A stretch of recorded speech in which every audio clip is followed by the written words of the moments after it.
morning. Let me introduce myself. I am Antonio Berlanga. I came overseas from Spain. It's a pleasure to share knowledge or way of do mediation. In this way, first of all, I will do thanks to the Prince, Bangladesh International Medical Society, of course the chairman, Mr. Buswani, for the warm welcome and all the attention. And of course, I would thank you for coming here today and want to understand and improve your knowledge about mediation. So, today's meeting consists in two different parts, two different blocks. The first will be a theoretical part. So, one question for all of you. My English is quite different, my pronunciation like yours. So I recommend you follow the slides because you maybe miss some words. So if I have problem with you for understanding, it's sure you will have problem with my English. So again, we have two different blocks, two parts. The first part is theoretical. The first theoretical part consists in explaining what is the policy mediation. It's a new topic, it's quite important, and now it's developed in different countries all over the world, especially in Europe, but also in Latin America, and now we are starting in Asia. So we hope this model can develop also in your country. And the second part is the practical phase. In this practical part, we are going to do exercise, we are going to training, and trying to understand the best practice. So we are going to know your skill in mediation. So it's important to understand and to know the theory. This is why it is quite important. But it is more important if you do mediation, practical mediation, your knowledge, your skills, your ability to do mediation. So we are going to check your ability in mediation in practical. Okay? So this practical is universal. We follow for all over the countries, no worries. So we start with the presentation, please. Sorry, I don't remember. I have this.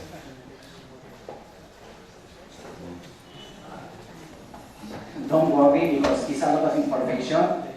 We have 3 hours. We are going slowly, step by step. The first part is the introduction, and we talk about the ADR, the Alternative Dispute Resolution for the law enforcement agencies. We talk about the criminal justice and, of course, the restorative justice. We talk about the methodology and the policing approach. It's important to understand that this model is focused on the community policing in the problem-oriented policing. It's a new methodology for resolve problems. You can use this methodology not only for the police force, also for lawyers, also for every professional who do mediation. By the way, I want to have some information about you. You are all lawyers. We are lawyers, all of you, most lawyers, and any other work you are? I work as a community worker. Community worker. Yes. Okay. And anybody else? Only you? All of you and you? I work as an international civil servant. International civil servant. Okay, perfect. Okay. We'll try to adapt also all the practical to your knowledge. Okay. We talk about the de-escalation in the conflicts by the police, how we can manage these conflicts. Of course, the police mediation. Inside the police mediation, we have different areas or topics. One of them is the police mediation in crisis and pandemics. The police mediation with negotiation with gangs. We have police mediation express. This is different because it's a new methodology because the difference is the process we develop the mediation model. So in this kind of mediation, we will solve the problem in 24-48 hours. In a normal procedure mediation, this 1 to 3 months. With this new methodology, we will solve the problem only 24, 48 hours.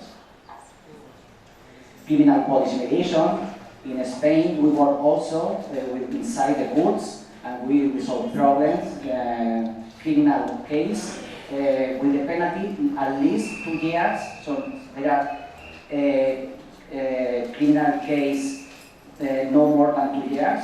So the judge is sent to us the criminal case to the police to resolve in mediation. The criminal case more than 2 years are resolved for the professional lawyers in mediation. But less than 2 years, they go to the police officers because the judicial system is overloaded. I think it's the same here. You have a lot of work in the court. In Spain, there are more or less 1-2 years in a procedural judge. 1-2 years. Here, how many years? 1 year, 2 years. When the case starts in the judge and finalizes, how many times? It depends, but more than 1 year for sure. In mediation, you can resolve in 3 months. Sure. Another way, in Spain, we are very focused in tourists. For us, it's very important tourists. We have a specific practice for policy mediation in tourists. Spain is the second global potential in tourists. The first one is France, the second is Spain, and the third is USA. We have 100 million visitors each year. We talk about the cross-cultural policy mediation, policy mediation in religious conflicts. We talk about education and training. This topic is for all the mediators. Also, we discuss about the successful training models for emotional management and conflict in the training. And this is also new, because we are start using for the training the neuroscience. We are working with a new methodology with the university, and we are now application the neuroscience for the emotional management for the training in mediation. I told you. And for the conclusions, we will analyze together the next steps to develop mediation in your country. So this last part we are going to do and work all together. Okay? Well, some interesting information. We come from Spain, also my colleagues, Virginia Pardo. Spain is in the south of Europe. We are from Valencia. Valencia is the third most popular city in Spain. The first one is the capital, Madrid, Barcelona, and Valencia. I know you will know Madrid, Barcelona for the football, maybe? Yes. Right? For the football. Valencia is famous for the Fallas Festival. I told about the Fallas Festival. The Festival of the Tomato. I know, you know the Tomato Festival? The Tomatina, okay. We have the Tomatina also in Valencia. And by the way, the next year we'll make a conference in Spain, in Valencia, so take a note with your information. So this is some information to give to you about Valencia. We have 800,000 inhabitants, but in the metropolitan area we are 1 million cities. We are the third most popular city in Spain, and we have one festival, it's very famous, like the Tomatines de Fallas Festival. It's a cultural heritage of UNESCO, and this is important to know because in this festival they come to visit every day 1 million persons per day. So what has been that? That's been 1 million programs. 1 million persons, 1 million programs, for sure. So we need to manage this, and the police must resolve the conflicts that 1 million people is there, plus 1 million people. So let me show you my city.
conference in Spain, Valencia. Mediterranean. There is a city that has it all. No, Hospital, close up this all the video. friendly, right, and Okay, we continue. We will start with the criminal policy under the State of Justice. This is important to understand that the social and historical context in which we find ourselves dictates the change we face. So, this is because the social policies must adapt to the development and needs of that society. For this reason, at the beginning, we have only in the past punitive policies.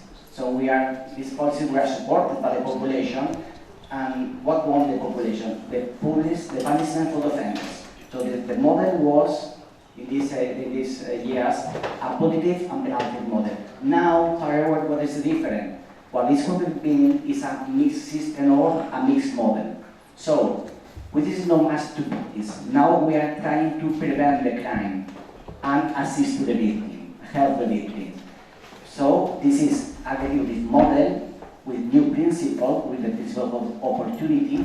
It's another new concept, legal concept, and we can introduce the restorative justice and proximity justice. Now in Spain currently we have a mixed model.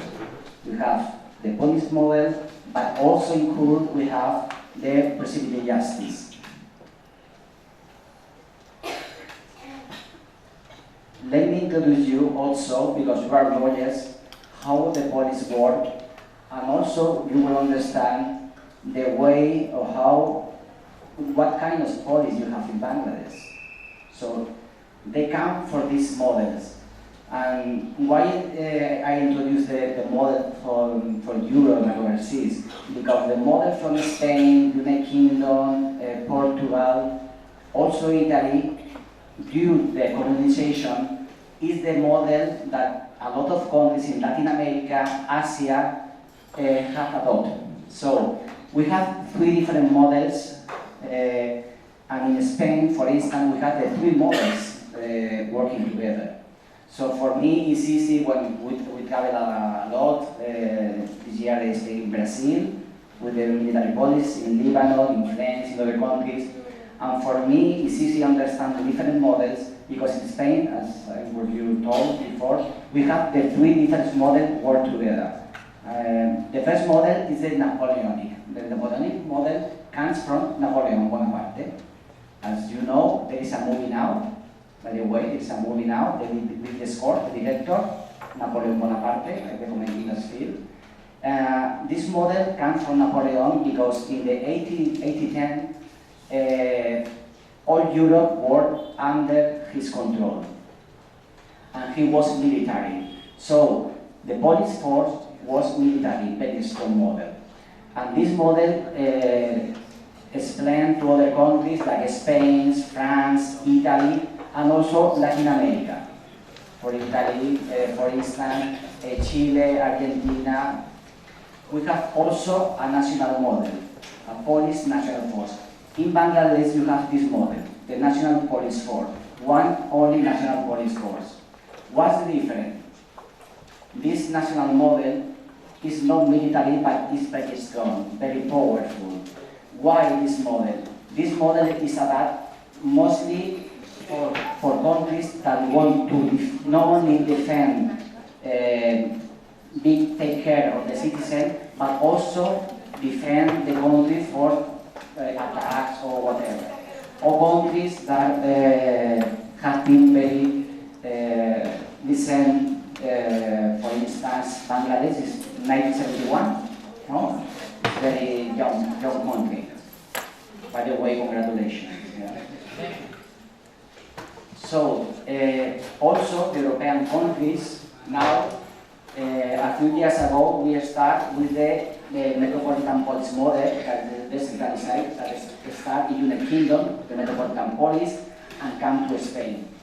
But the European Union want to develop this model to all Europe, the Metropolitan Police. What happens in the last 5 years in Europe? The eastern countries now return to the national police model because the government can control the power, the politician can control the police. It's different like the decentralized police.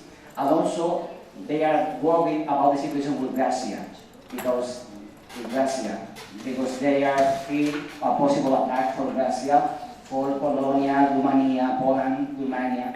So they are now returned to the national police. And the last model is the metropolitan police, the decentralized one, that the beginning is the United Kingdom with Sir Robert Peel, like in 1829, introduced for the first time the model of community policing, but only for the British people. In 1879, so we have many years with this model, but only for the British people. The countries that were occupied, like Bangladesh, like other countries, there was a military police. Why? Because they won't control the population and the rebellions. So now we are going to start with this model with the policing. Let's move on with Bangladesh. This is the mission of the police of Bangladesh. Reduce the fear of crime and also the community policing. You believe this is true? Actually, this is true. It's true in the paper.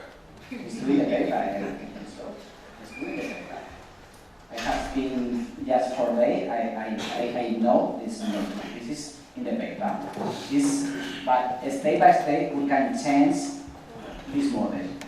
And I will to give you some tools to try to do this model step by step.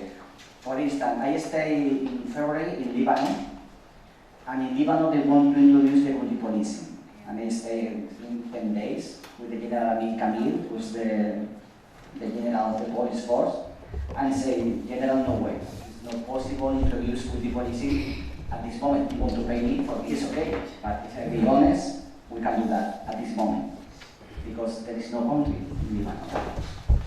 With the political situation, with the political situation, with the cities, there is no possibility. First, we need to democratic the police in human rights. You have to introduce another factors. You need to introduce community policing, and the next step is policyization. But it's not possible to do policyization with your staff. It's no able. Now I tell you how can we that. How can we that? This information about Bangladesh from Interpol. So it's very interesting, the information. This is a report for Interpol in this year, for 2022, but just this is the resilience score. So judicial system and detention, only 3 points. Only 3 points. The people don't believe, don't trust in the judicial system. You have only 3 points. Also, the people don't believe in the law enforcement. 4 points. The victims, only 3.5. And the prevention, political prevention, only 4 points. So we need to change this situation. Other ways, there are some sport in the judicial proceeding. They are taking some sports, I told you, such as taking over recording, this is the backlog. But the problem, if you want to resolve the problem, you don't need more charges. More charges is not the solution. The solution is, what are you doing here? The mediation. The mediation can resolve the overload, the problems of the court, because you can block a lot of cases that came to the civil criminal justice with the mediation. Now I will tell you some information about what is the Valencia Police Department, and we will introduce, we are created in 1870, we are more than 150 years old, so we have a lot of experience.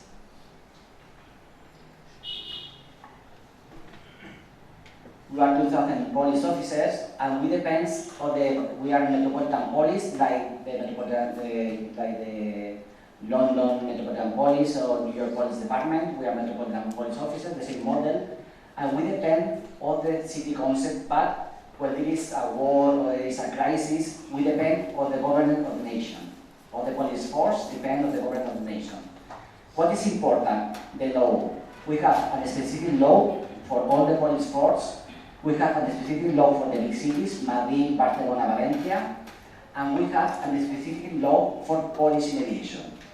So police mediation is regulated by law. All the police officers must be trained in mediation. It's compulsory. When the police one person wants to be police, first need to study one subject is mediation. So if you approve, you come to the academy. You stay 6 months in the academy, like a cadet, 6 months study, and you have one subject that is police mediation, also compulsory. And when you finish, you have to practice. So it's important to know that the police mediator is a professional in mediation. So all the police force that do mediation are graduates, university graduates, have at least 500 hours in mediation, 500 hours in mediation, and they are trained specifically in community policing. Also, we have different work areas. We have 7 police stations. We have dispatch security. For the people who are social work, we have a special team that work together, a social work and a police officer. They work together. They work in pairs and working together in the street. So this is making a different model or concept. A police officer working together in the street, the police is undercover, and they work together and work in the street for if there is a minor, there are problems with victims, so helping people. This is the different concept.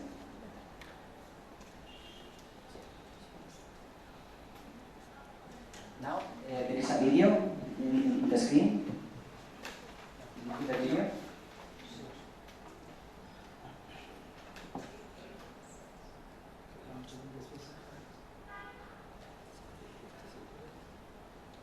This is the video that you opened before.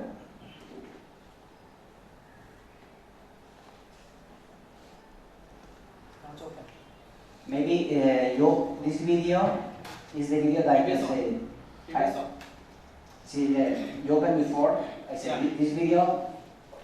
Maybe it's open in your screen. The video. Can you check? Valencia is past, present, and future. A city with worldwide recognition for good reforms. It is the best city to live in the world. Among other awards, our city is 7 finalists for the European Capital of Innovation. And in this environment, it has one of the most advanced police forces in Europe. The Valencia Local Police.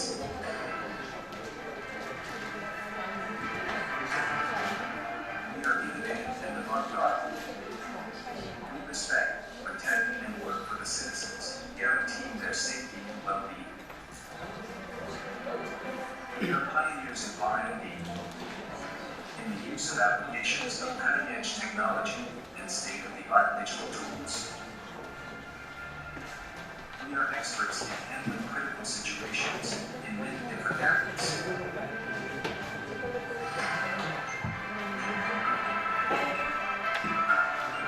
Our experience has enabled us to host major events, to face difficult security challenges from an international perspective, oriented towards an advanced concept of smart and safe city.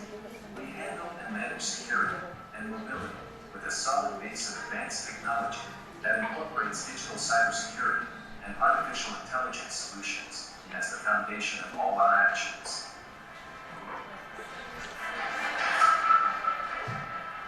We are specialists prepared to face and overcome any international challenge.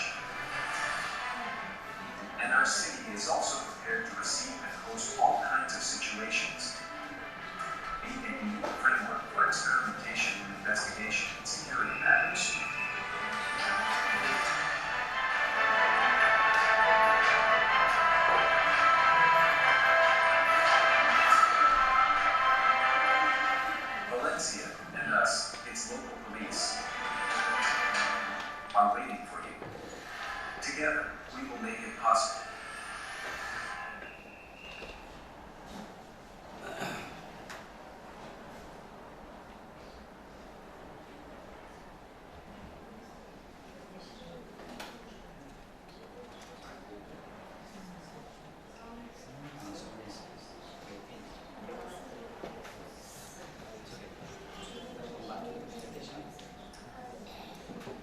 this is how we work in Spain, or the model in the Valencia local police.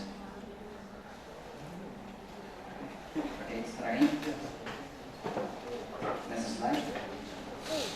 So I will introduce you that the model with the policing. So look the different model between police force and how we work. So I start with the community policing model. This model started with Silver Peace in 1899, 1729, but it's important to know that this model is work only for the British people. But this is the base stone to develop all the police force, all the police model, and the introduction of the police militia. The idea of this model is to prevent and be rude with the citizens. Try to cooperate, try to evade the repression of the military force and the policemen. This is the core, the three core ideas. So the core is preventing the crime. The other idea is win the trust and confidence of the city and support the community citizens. What is important to understand this model? Maslow, you know who is Abraham Maslow, okay? So Maslow in the pyramid say you need different needs. The first one is the physiological needs. So you need water, food, whatever. But the second one is safety. You don't have safety, you don't have nothing, you can't develop the necessary. So we are focused training the police in community policing, problem solving model. So we try to focus to resolve the problem of the community. This methodology came to a famous criminologist, is Hermann Goldstein, that developed a new methodology not only for the police force, also for professionals, how you can solve problems. And this is the Center for Problem-Oriented Policing. This is, you have the web page, the Center for Problem-Oriented Policing is in the University of Virginia, from the USA. So I really recommend you if you want to check. They have a lot of information in English and other languages on how we can deal with problems. We have an evolution in the police system. The first police model to try to change the model and start with a de-escalation of the conflict was the FLEC model. Now, in the 90s, we start with the problem-oriented policing, is the SARA model, but this oriented policing was oriented for the criminal issues. At the end of the 90s, the Canadian model was the CAPRA that improved the system and focused on the citizens. They believe that the citizens are all clients, so we need to focus and see the citizens like our clients. Now, in the USA, they have a lot of problems with the brutality of the police. They are introducing again the community policing model. Also, the de-escalation of conflicts. And now we have contacts with the police of the United States to make training in police mediation. What is our community policing in Valencia, in Spain? We have worked in several areas. For instance, patrol, we have direct contact every month, every day with the schools, with the neighborhood association. The police work in the area and talk with the city. They have a lot of information about what happens in the neighborhood. We have, of course, police mediation unit. We have an antisocial behavior unit. So also we have police prevention, and we have a department for inside a perspective. In this department, we analyze the problems of the city and prevent the criminality. This is the city of Valencia. We have 7 different areas, and in each police station, we have a police mediation office. So the people can go to the police station. if they have a problem, and we can use the tool of the mediation. So we have 7 police office mediation in the city of Valencia, but also we have the policy mediation online service. So the people, the young people used to this system, the police mediation model, online model. You have online system in Bangladesh? No? And with the COVID, you don't use the online with the COVID. But now you don't use the online. No, it's a pity because it's a very useful tool to develop. Also with the young people, because you want to connect to the young people, other people, what has to do they want the phone. And the population of Bangladesh is very young. You have very young population. In Spain, you have very old people. In Spain, you have a media of 50, 55. You have a media of 29 years old, maybe. You have a very young population. And most of the population of Bangladesh are for 15 to 29, 15, 29. So what they use these people? Social media. So you need to connect and link with social media. We have a specific police in the unit. We have 280 police officers, and the faction has liaison with organization, social network, schools, political pension, and our motto is help and protect. This is our motto. So now I want to show you, if the video works, a practical case of police mediation. How we do the police mediation. First, I will introduce the policing, and after the general video, now it's a video of what is policing. And now we are shown a practical case of police mediation. So I think with the video you can show better than my explanation.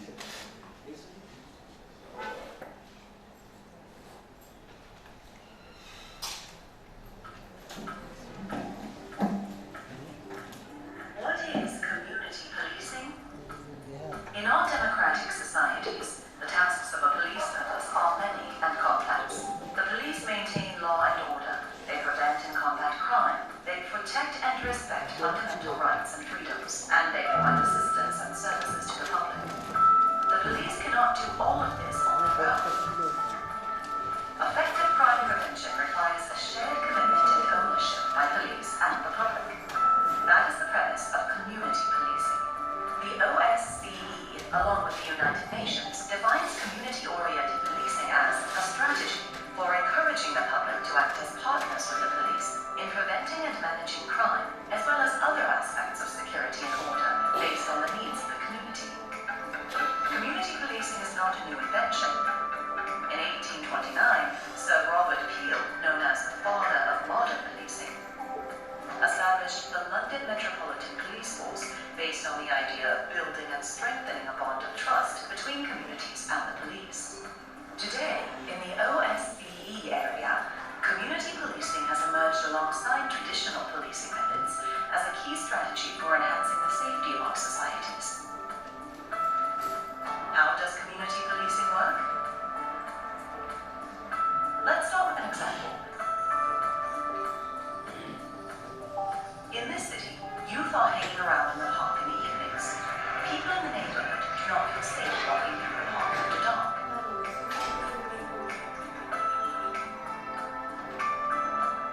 This problem cannot be resolved through crime response alone. What could community police officers do? They might organize a meeting where residents, municipal officials, and school representatives can look for solutions together. The municipality might arrange a place where youth can meet, set up lawn lines, and encourage dog owners to walk their dogs in the park. School teachers might speak about the problem with their students in the classroom. Police officers might patrol the park more visibly and frequently and build a personal relationship with the young people.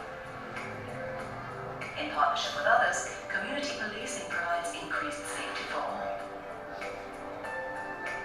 To achieve such partnerships, the police must be integrated into the community. They must be seen and be approachable, know the neighborhood and be known,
conflict between a citizen that has problem with a fire. You know what is, I remember, I tell you, we have fires, so the fires, maybe the people in Spain love to live in Spain. And the fires is a place to enjoy, to live, the people go there to enjoy. What happens if you live in flats in Spain, in buildings? So you have upstairs, on the floor, the ground floor, a fire, you are here. Because they are 24/7 partying. All the day. Yeah, all the day. It's crazy. In Spain it's crazy. You know it, Spain. So, if you are part of the fire, it's okay. But if you live on the first floor, you need to go out or make an agreement. So,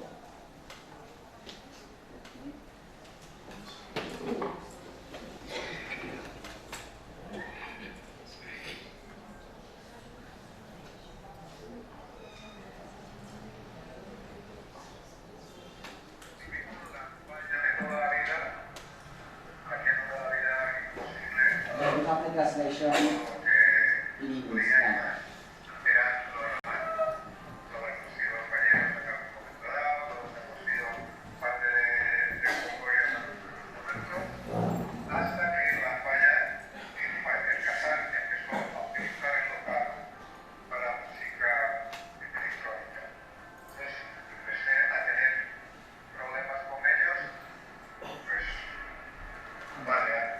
This is a problem. La mediopolitía básicamente consiste en la forma en que los vecinos, la ciudadanía, resuelven sus conflictos de mutuo acuerdo entre las partes. Aquí el punto inicial es que el policía es un mediador que hace el enlace y busca un entendimiento entre ellos. Finalmente el acuerdo son ellos los que los validan. Entre los conflictos más habituales que solemos trabajar, pues básicamente son los conflictos de convivencia en sociedades de la ciudad. Como sabéis, son ruidos, molestias, malos olores, muchas veces también conflictos por uso del espacio público, parques, jardines. Entonces, los agentes mediadores que están formados especialmente en los métodos alternativos de conflictos trabajan en estas áreas en busca del acuerdo satisfactorio de las partes. Y evitamos que la denuncia, la sanción y acaben en los juzgados. Es una cosa que muy pocos vecinos se enteran de que existe y lo usan. A mí me funciona. Y a los ciudadanos lo que les decía es que aportan mucho el tiempo en los conflictos, evitan de acudir a las vías, evitan también a su vez gastarse dinero. Ellos han cumplido con su palabra y llevamos 7 años bien, con la convivencia, pero Que ellos luego puedan elevar ese acuerdo a una instancia superior, con toda la validez y todas las garantías. a mí yo abogo por ella porque para mí también me funciona.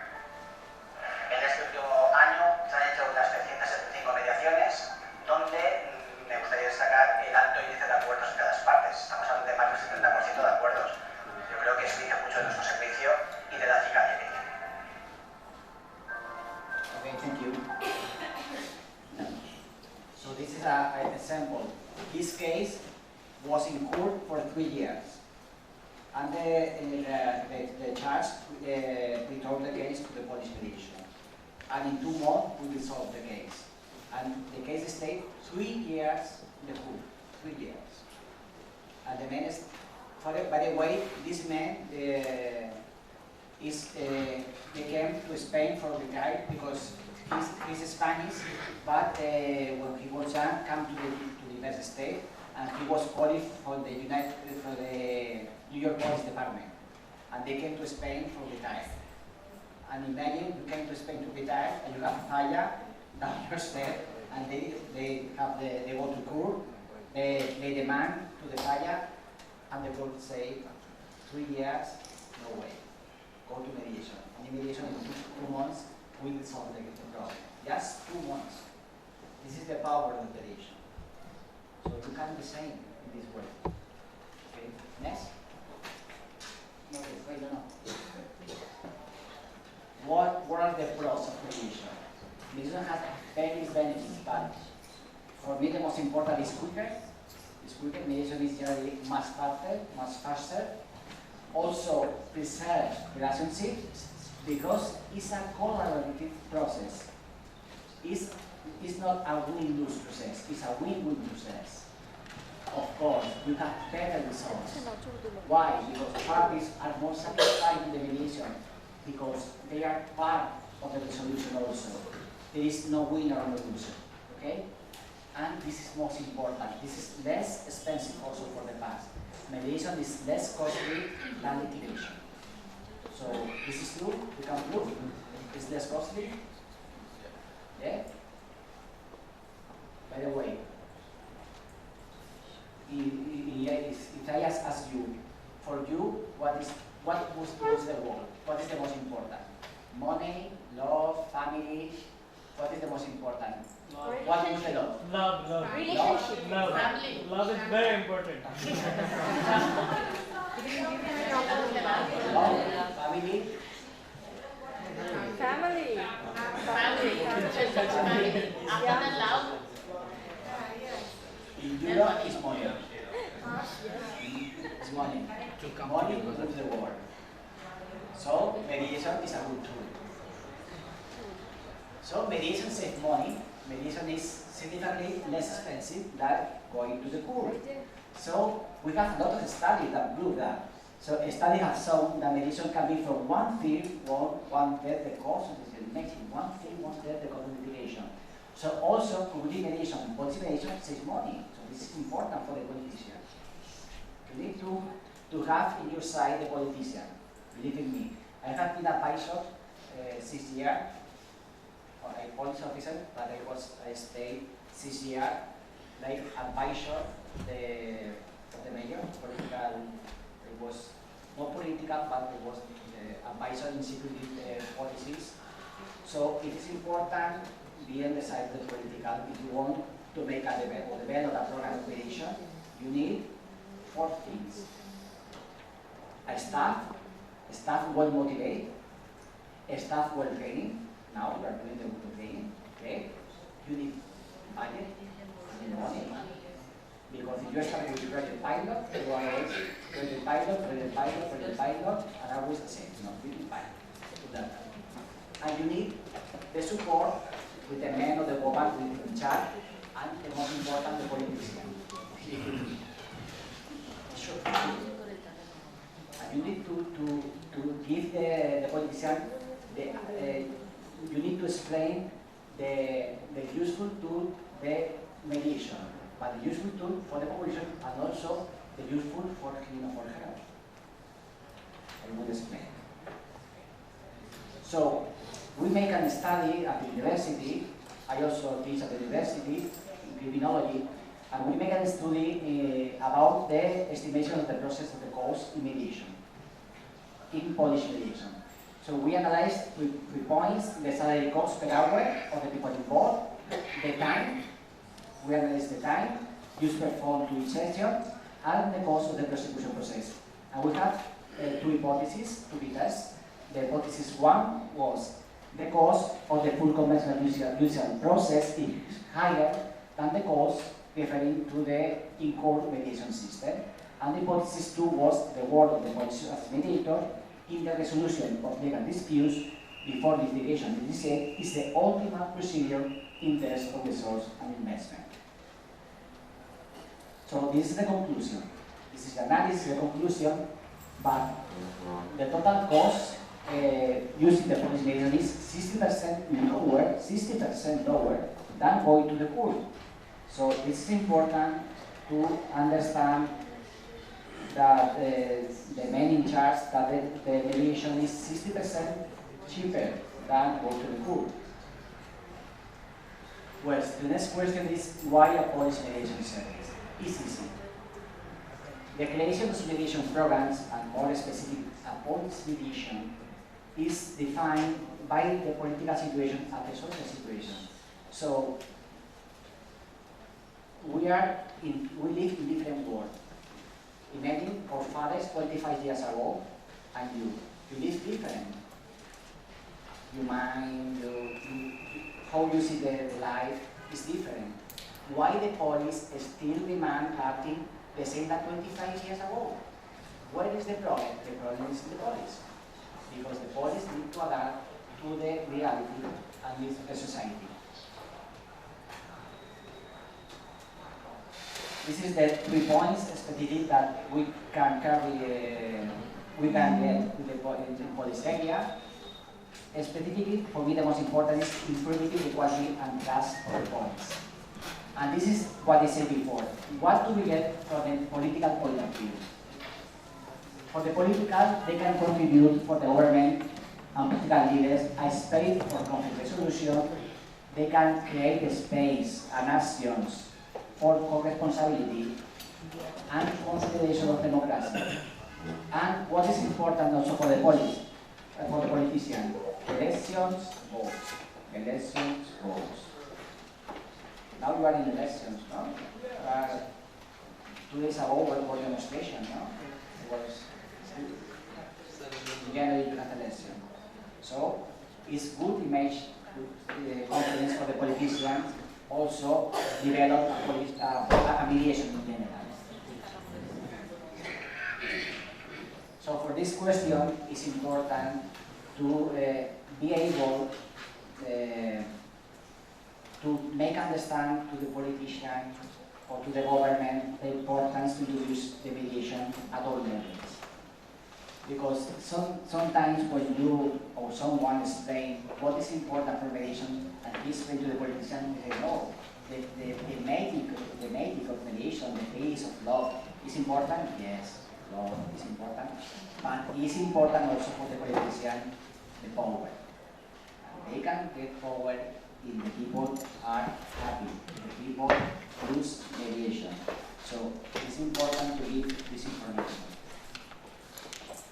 How many times I have? 8 articles. 8 articles. 15 times. We stop at the event. So I move forward because I want to make the practice. I think it's most important to do the practice. Now let me show you. This is another example. How the mediation works also in the government.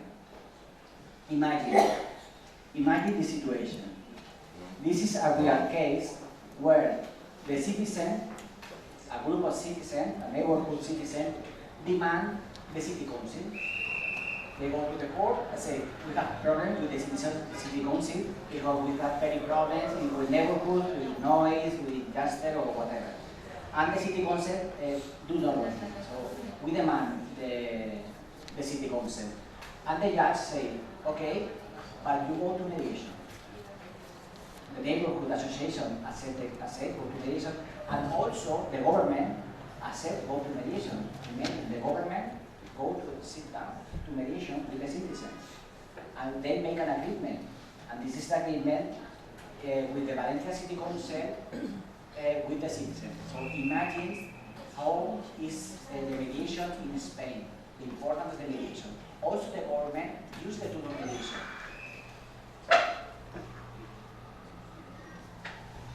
This is the agreement for the mediation. Only in Spanish, but they talk about the number of acts they can do, the schedules of the timetable. Let me show something interesting, but the beginnings of mediation in Spain is interesting to know because it comes from the Muslims. It's interesting to know. We have an institution, the more advanced institution in mediation comes from the Muslims in Spain. And still in Valencia, this is the water court and still work together. 1,000 years still alive, this institution. It's the more advanced institution in mediation in the world. So I give you. And came from Al-Andalus.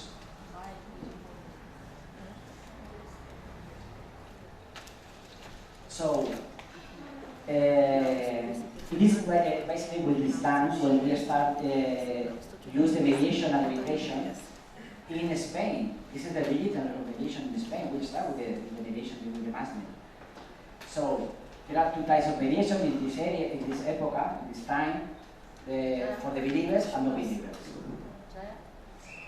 And from this time, we have the water code. The water code court is a cultural heritage by UNESCO and comes from the Al-Andalus Caliphate. So it's a simple way, when the people have conflicts, they come to this place to resolve the conflicts by the words, they shake in the hands and make an agreement. And they still working today. I think I have a video.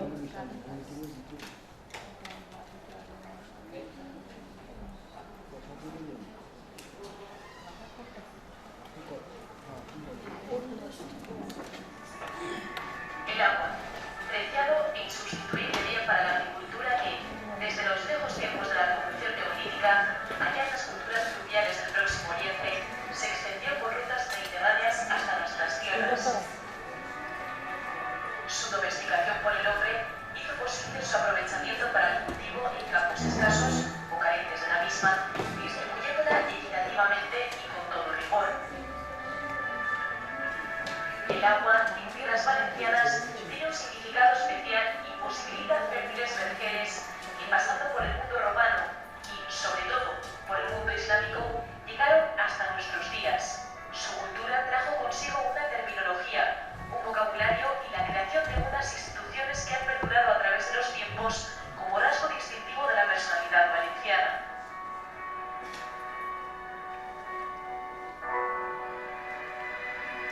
El año 2009. La UNESCO incluyó al Tribunal de las Aguas, junto con el Consejo de Hombres Buenos de Murcia, en la lista representativa del patrimonio inmaterial de la humanidad en representación de los tribunales de regantes del Mediterráneo español. Su origen se remonta a tiempos de la España musulmana, al-Ándalus, mucho antes de la conquista cristiana del siglo XIII. Con posterioridad, se mantuvieron los espacios culturales con su extensa red de acequias, manteniendo sus reglas de funcionamiento. El rey conquistador, Jaume I, garantizó que el reparto de las aguas continuara haciéndose segons que antigament se fou establit y acostumat en temps de serrans. Los fueros emitidos por su nieto, Jaume II, procuraron mantener una justicia distributiva entre los usuarios de la huerta. Siglos más tarde, este legado fue transmitido por los colonos españoles al continente africano, donde sirvió de modelo de sistema de regadío y organización social. El Tribunal de las Aguas está constituido por los síndicos representantes de las acequias que riegan en el ámbito de su jurisdicción. Sus miembros son agricultores elegidos por la comunidad de regantes a la que representan.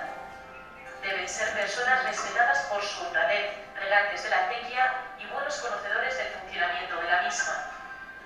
Sus miembros tienen jurisdicción para repartir el agua, establecer los turnos de riego, gestionar la limpieza del sistema y establecer el pago de cuotas para su mantenimiento. Tienen una doble función, judicial y administrativa. El Tribunal de las Aguas asume las funciones jurisdiccionales y la Junta de Síndicos las administrativas.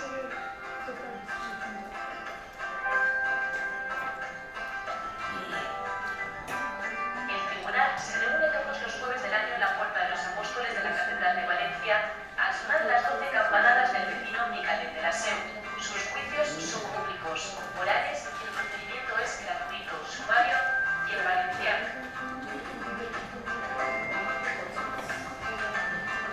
Los litigantes o denunciados exponen sus argumentos. Cabe la inspección ocular, la visura.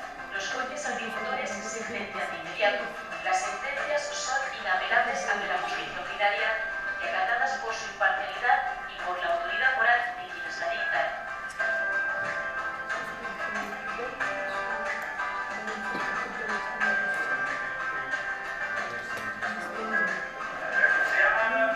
Un alguacil, portador del gancho, instrumento cotidiano de los guardas de la acequia, convoca a los demandados y garantiza el orden de las sesiones.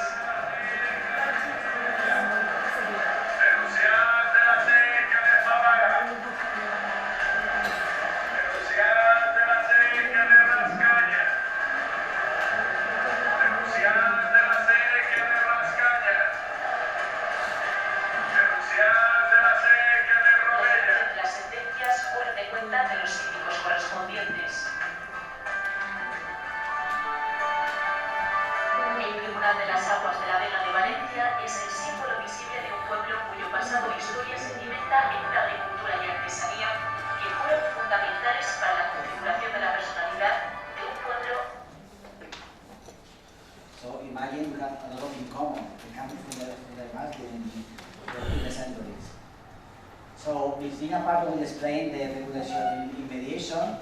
So, but just to know, we have European Directive 2052 for all European countries. So we have the same law in mediation. So this is important.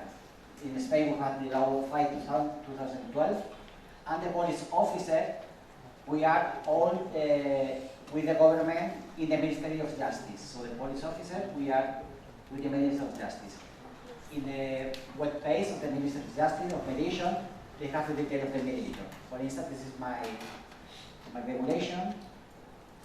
But the question is, can a police officer be a mediator? The answer is yes and no. Yes and no, it depends. It depends. What is police mediation? It's the way in which people can resolve their conflicts through dialogue and with the help of a police mediator. So it repairs the damage that has been caused and solves the problem. So the working hypothesis is we use positive and accurate means like social, technical and skill, such as empathy, creativity and non-violence for the conflict transformation, then will be equally or at least potentially the same constructive. This is the definition of the police mediation. This is important to understand that in Spain we have a specific law for police mediation. So this is compulsory for us, for the police, do mediation. So we need to train in mediation. And this is important to know that the agreement that the police mediators do is equal like a judicial sentence. It's equal like a judicial sentence. So imagine the power of the mediation. This is the law of police mediation that the function of the police says that the Metropolitan Police must intervene in the management of the citizen conflicts in the framework of the police mediation, collaboration proactively in the transformation of such conflicts. What is important to know about the police mediation? Police mediation is an enforceable title. Virginia Pardo will explain also this what it means. But this is Latin. You know, we have the effect of res judicata. This means it's the same like a judicial sentence. So when the people come to the police, they know that the agreement seen, they can go to the court and validate because it's totally legal. It's like a judicial sentence. So imagine the power.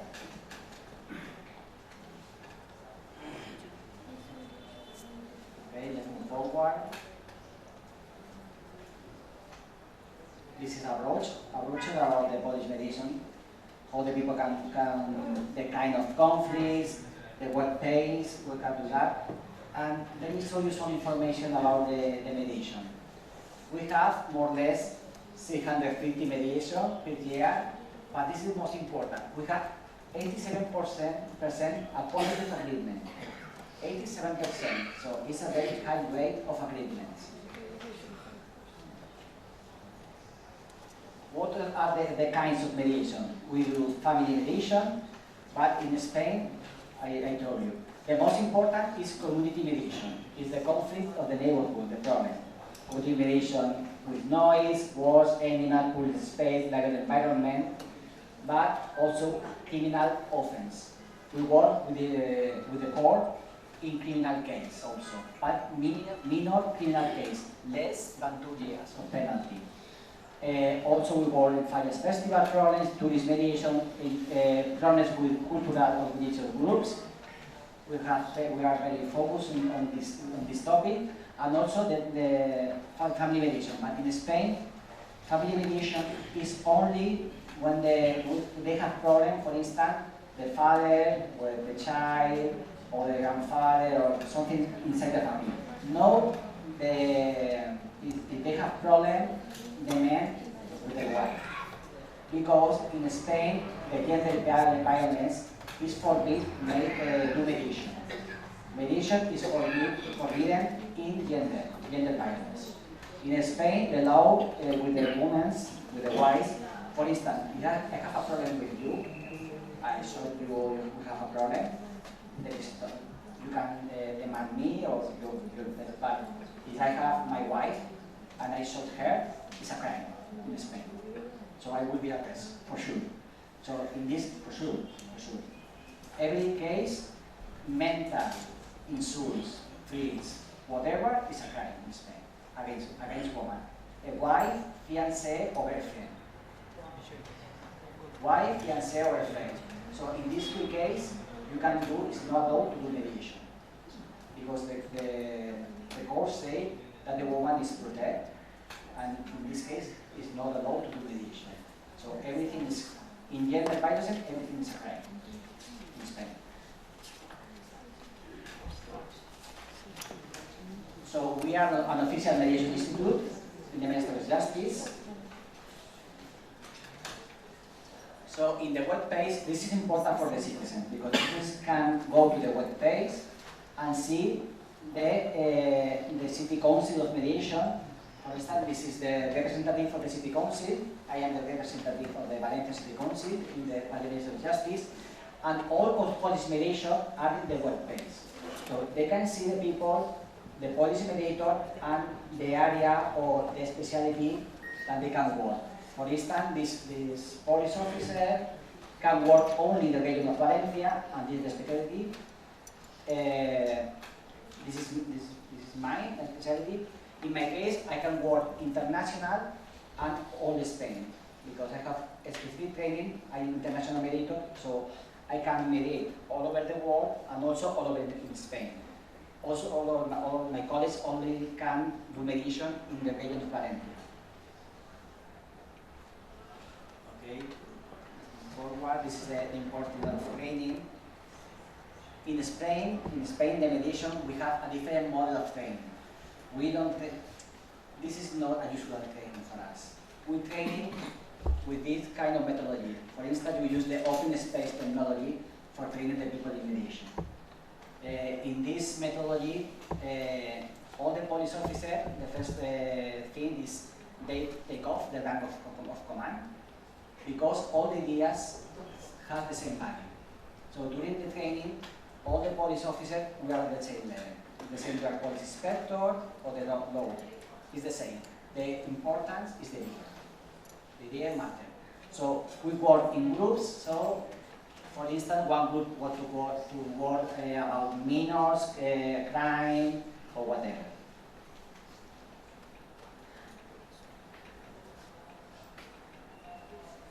I will move forward. This is the mentoring program. We have a specific mentoring program because for us it's important have the best profiles. So all the police officers are graduates, university. So they have a degree. But mostly all the police officers. So we come to the university in the last year to have the best profiles. So we have a mentoring program. If one last year student of law or criminology want to be police officer, they have a mentor, a police inspector, and we stay with him or with her to be police officer. Because we want to get the best profiles. So if you want the best police, you need the best people.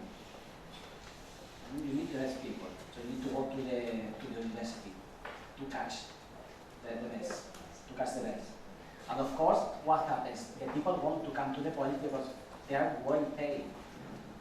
This is important. You want to have a good professional, you need to pay. You need to have a police officer with degree.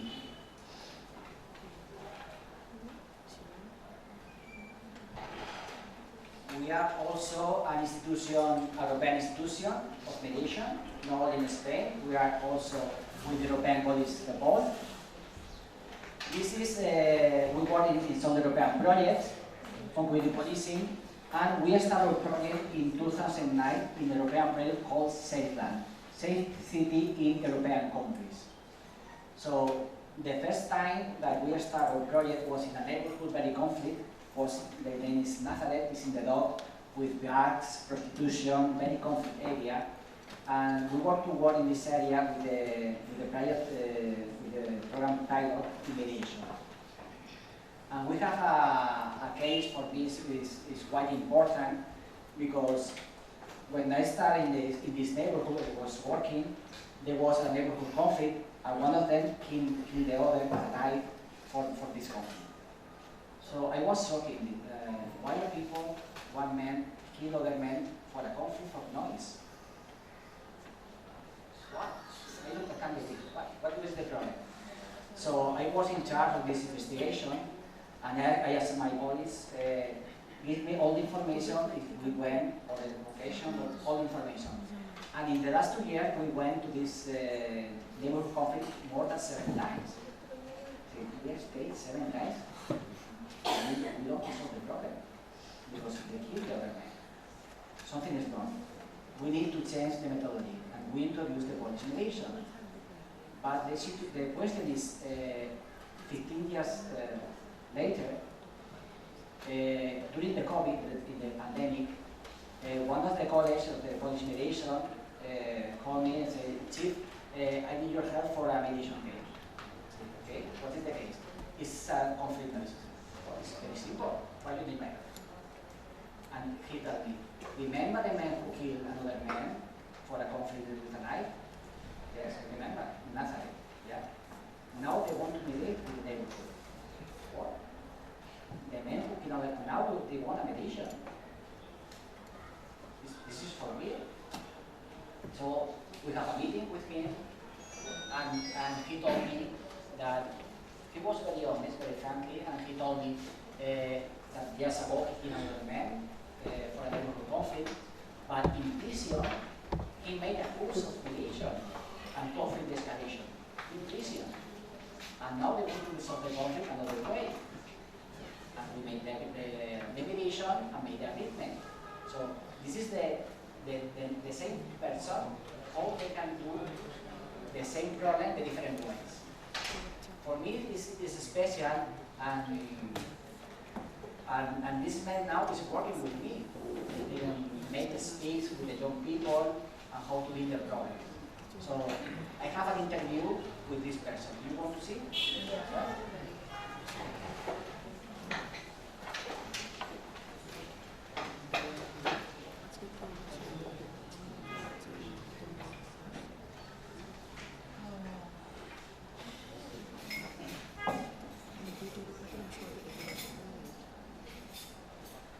En los últimos tiempos se ha venido You have the translation. sobre el ámbito de esta aparición de la violencia policial dentro de los métodos adecuados de solución de conflictos.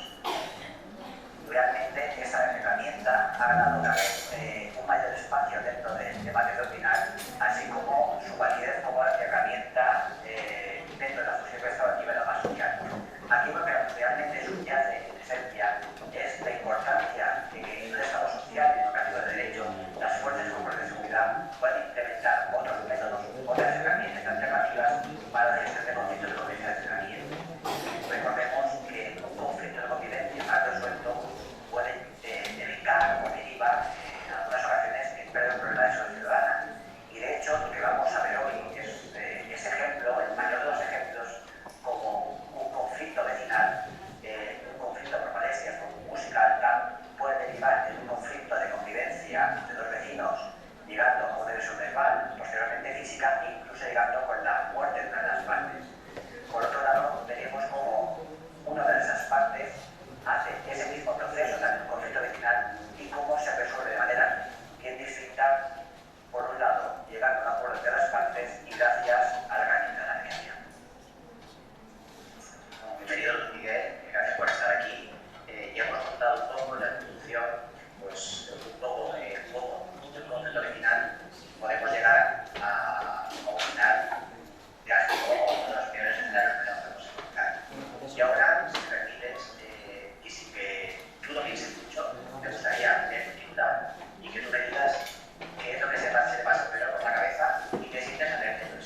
one situation, kill other people, and another situation, using mediation.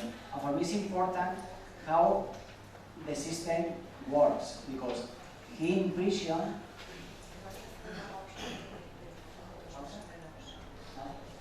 Okay, we will stop 10 minutes.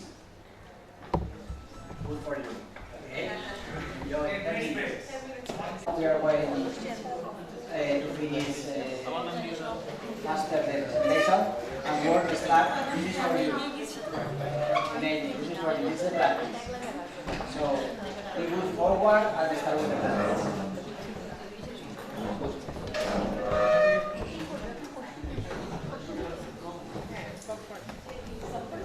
This is the Fallas Festival, and this is the Police Mediation Express. We have mobile office of police mediation. So the police officers in mediation go to the spot with the office mobiles to do the mediation in the hot spot. So we make an agreement in 24, 40 hours.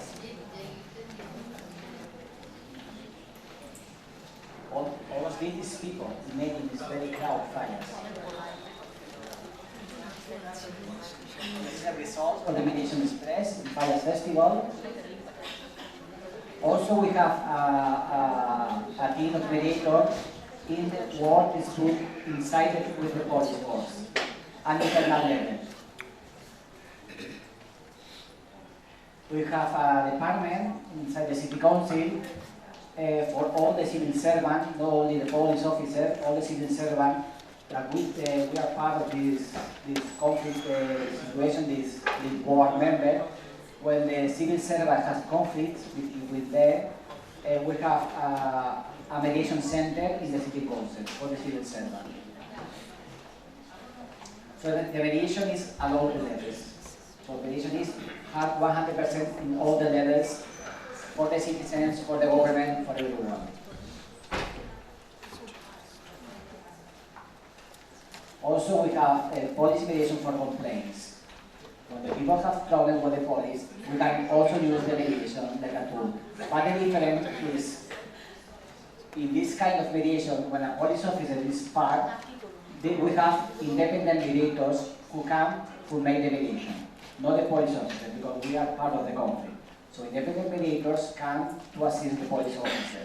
For instance, if a citizen has a problem with the police, an independent police, an independent mediator can to resolve the problem. You do not need to go to the court.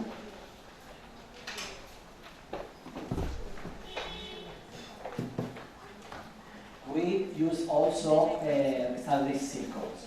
We work with the young people when we have problems with young people or antisocial behavior. We have a meeting with the neighborhood, the citizens, the school teachers, all together to resolve the problem.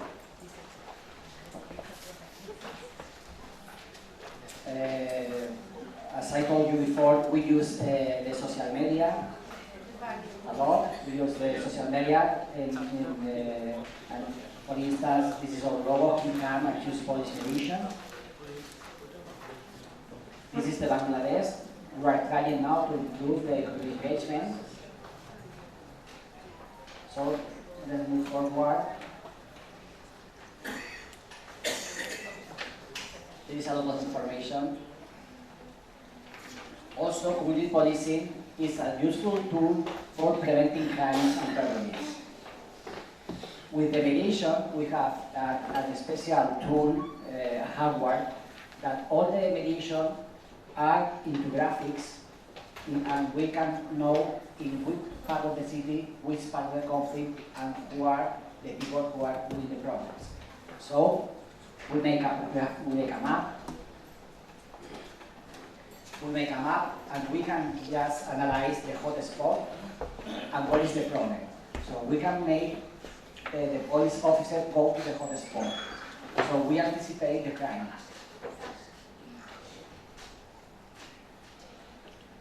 During the pandemic, and now we have a police mediation service online. So we have 20-hour service online.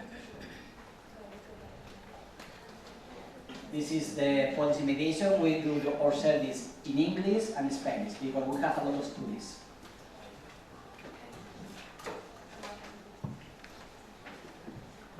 also, for the school, we have videos, and we explain some information about crime prevention in the schools. This is the application of mediation in the app. In the app, the people can check and can contact with the police mediator. We have a specific app, and they can chat.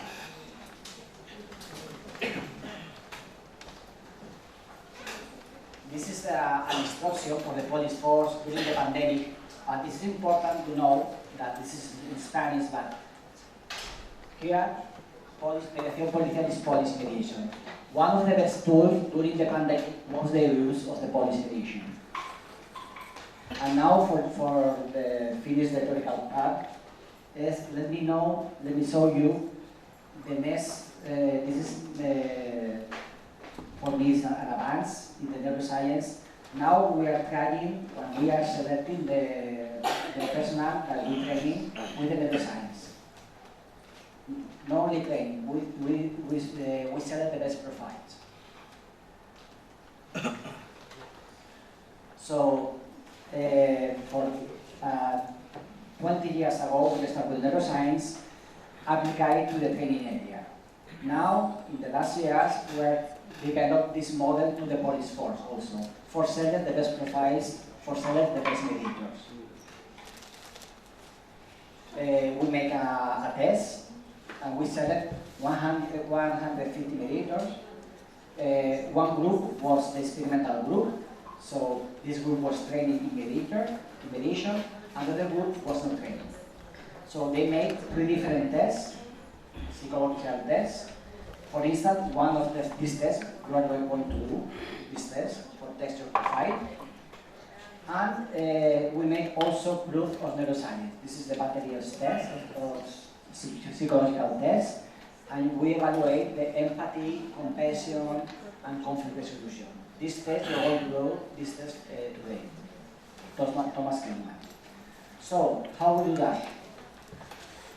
We have a cup with electrodes, and we detect the energy that goes in the brain. So we detect, we have different sequence of image, and the police officer must say from 1 to 10 if this image is stressful or not stressful, or he must recognize the face. But they didn't know that we know if they are lying, because they know what part of the brain they are using. For instance, if they are using the prefrontal and the cortex, that means they are using the empathic area. If they are using the reptilian brain, the nuclear movements, that means they are more stimulus, more reactive. So they are lying, This is some of the proofs for the police, or the image, the photograph that they must select and evaluate. So the police officer, when they ask, responds the answer, it has this value,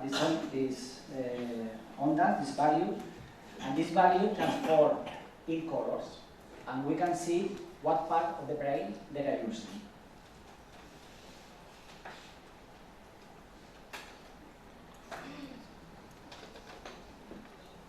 The most easy is show you the experimental phase. Can you put the video?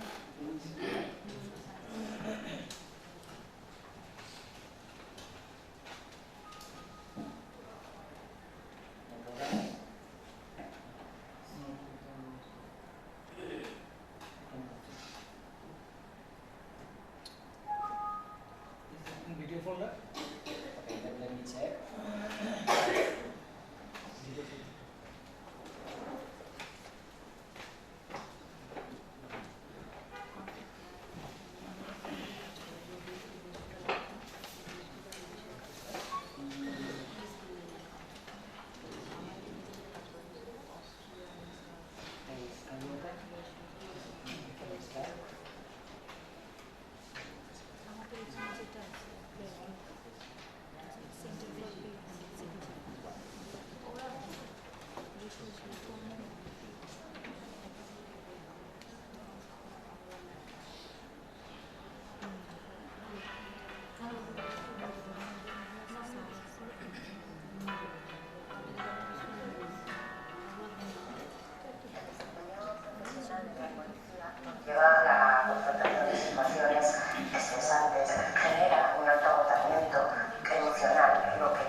mide el tipo de capacidad empática que tiene la persona.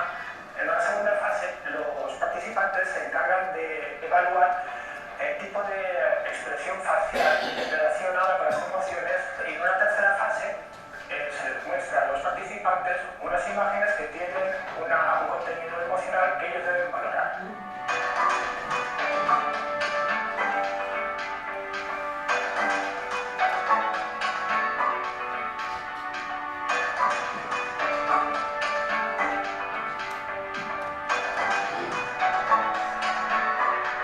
Nuestro objetivo es crear y desarrollar programas formativos para las fuerzas y cuerpos de seguridad enfocados en la gestión emocional y en la resolución de conflictos.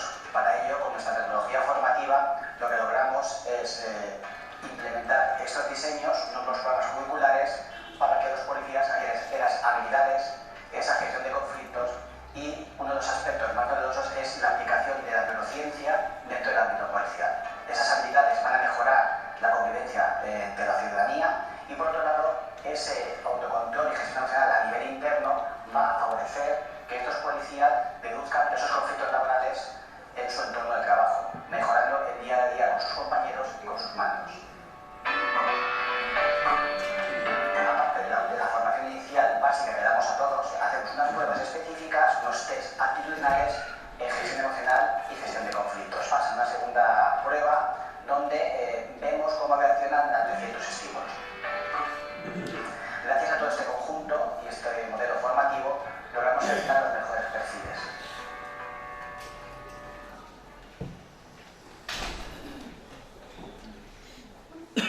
So now with this methodology, we are selecting the best profiles for mediation.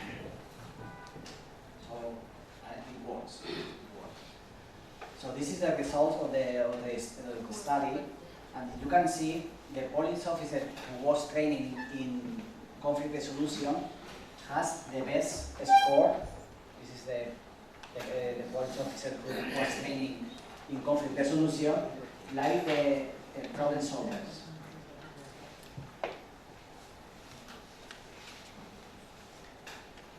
And also they have the best score in empathy. All the police officer that was training in conflict resolution has better score in cognitive empathy and also in compassion. This is the finally the facial emotion recognition, where the police officer who was training in mediation has an 96% of good result in the face emotion recognition. This is the part of the area of the brain that they are activating. So we can check that the police officer who is training in mediation, they do effectively the area of prefrontal and cortex.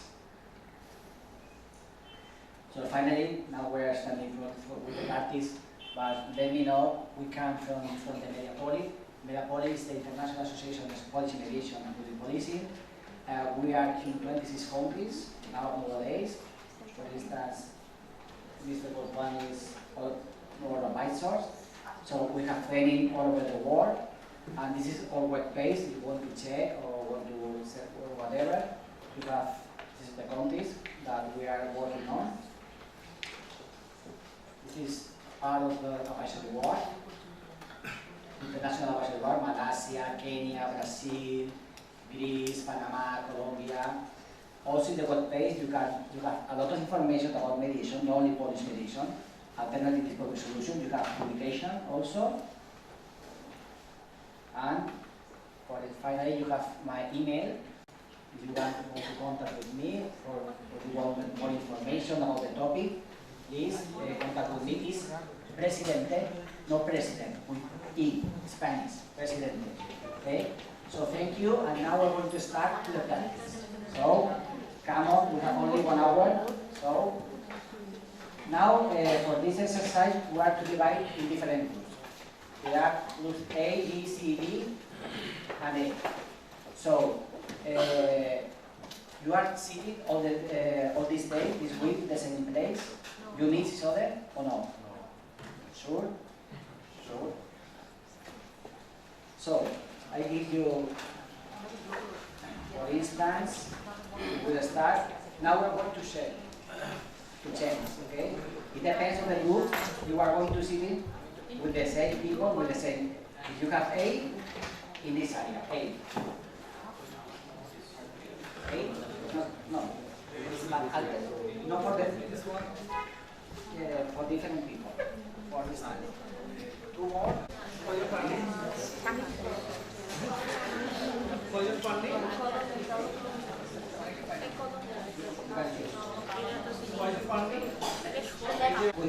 With first we are going a dispute program and a dilemma. So Johann Galtung is a very famous author in dispute resolution. Says that the act of the conflict is dispute when two or plus persons who actor pursue the same goal. So between person and dilemma. So one person or actor pursuing two incompatible objectives. So we are training the dilemma and we are training the dispute. So in mediation we are looking for equity. Remember, no equality, equity. So sometimes 50-50 not is a good solution, maybe 60-40. Okay? This is important to understand. So this keep in mind for your test. Now for the first exercise, we don't have much time. We will start with the case study, practical exercise number 2. Dilemma. So for this exercise, please, the people sitting together, the people will have letter A sitting together, B sit together, okay? Who have the A? A. So A all together in this area. A all together, here. B all together, C all together, okay? Please change.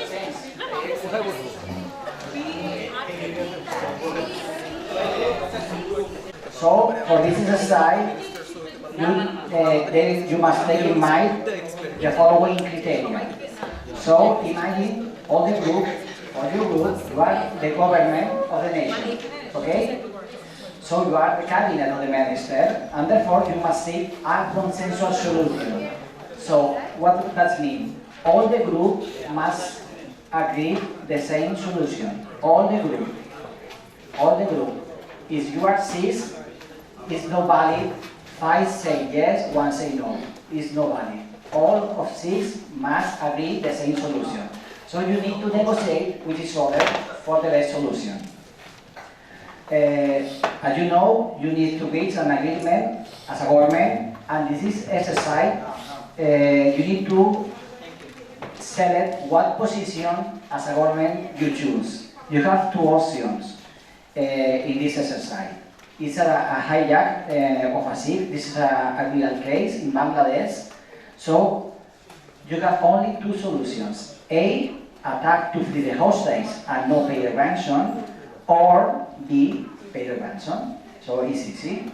Okay? So you have 10 minutes to discuss the solution of your group. One more. You must also, in your group, choose a spokesperson. Okay? For argue and explain the decision. Okay? So in your group, you need to select a spokesperson. Okay? So let's do. Come on. Let's start.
যারা অংশগ্রহণ করছে তারা বিভিন্ন বই করছে।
This is the two options.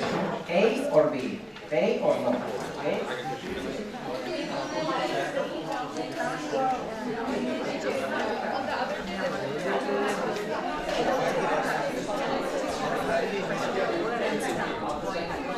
Behind our decision is between life versus money. We choose to protect the life of the people. We have few reasons. First of all, we understand here there are a lot of vagueness in the circumstance. We know that there are private hijackers. They're having no demand from a particular country, company, institution, or private actors that we have hijacked. So there is vagueness. And it has been lasting for 3 months. We also understand there is only one woman in the whole ship, which we think there is a point of vulnerability there. And we also understand that there was another point I'd like to quickly look here. There is a threat to kill. If we look at page 5, which is, I think, pagina 5 in Spanish. Yeah, so there is a threat to kill. If I may quote, the wife of the engineer in the ship, she's saying that on the other day, they threatened to kill my husband because for some technical reason, the ship was not moving fast. They held a gun, I repeat, they held a gun to the back of his head and ordered him to make it go faster. So that would be the decision on our side as Group A. Thank you. So now, your group, what is your group name? B. Okay.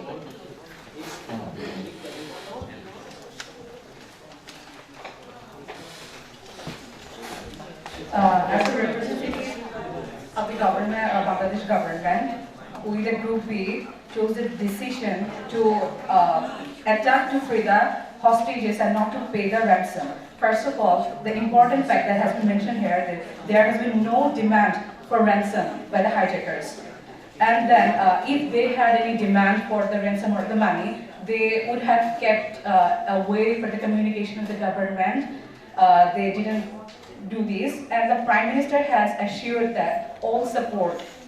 And another important point is that the vessel position has been located by the satellite. So it's a plus point or upper hand in the government side if they want to attack the hijackers.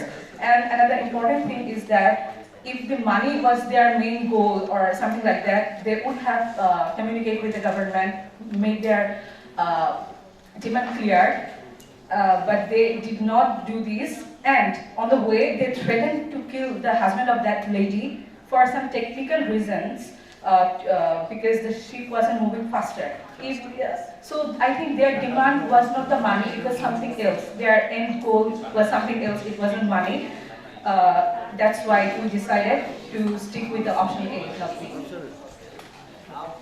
C. So we have two groups, C and the same thing.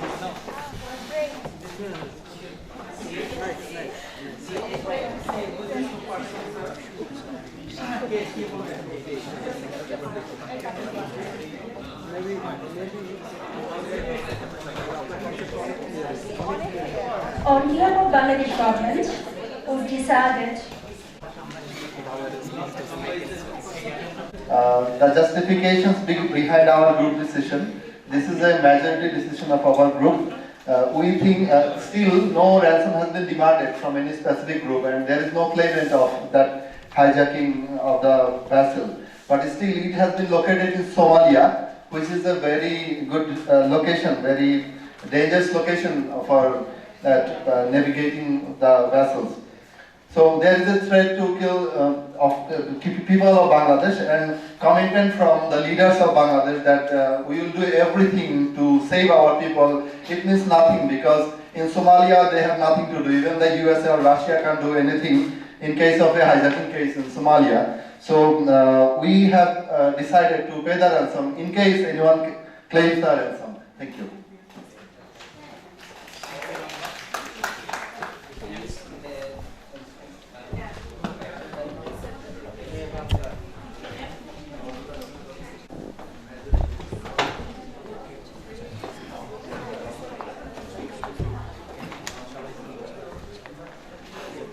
Hello. As we believe, by paying the ransom, we will be able to control the situation and ensure some safety of the people on board. And considering the history of Somalian attacks, we believe there's a chance that this is a major source of income for the Somalian citizens. So in order to determine the psychological condition of the pirates, we would offer them the ransom to subside the danger of the situation. And as per Article 25 of our Constitution, we would like to promote the international peace, security and solidarity on behalf of Bangladesh.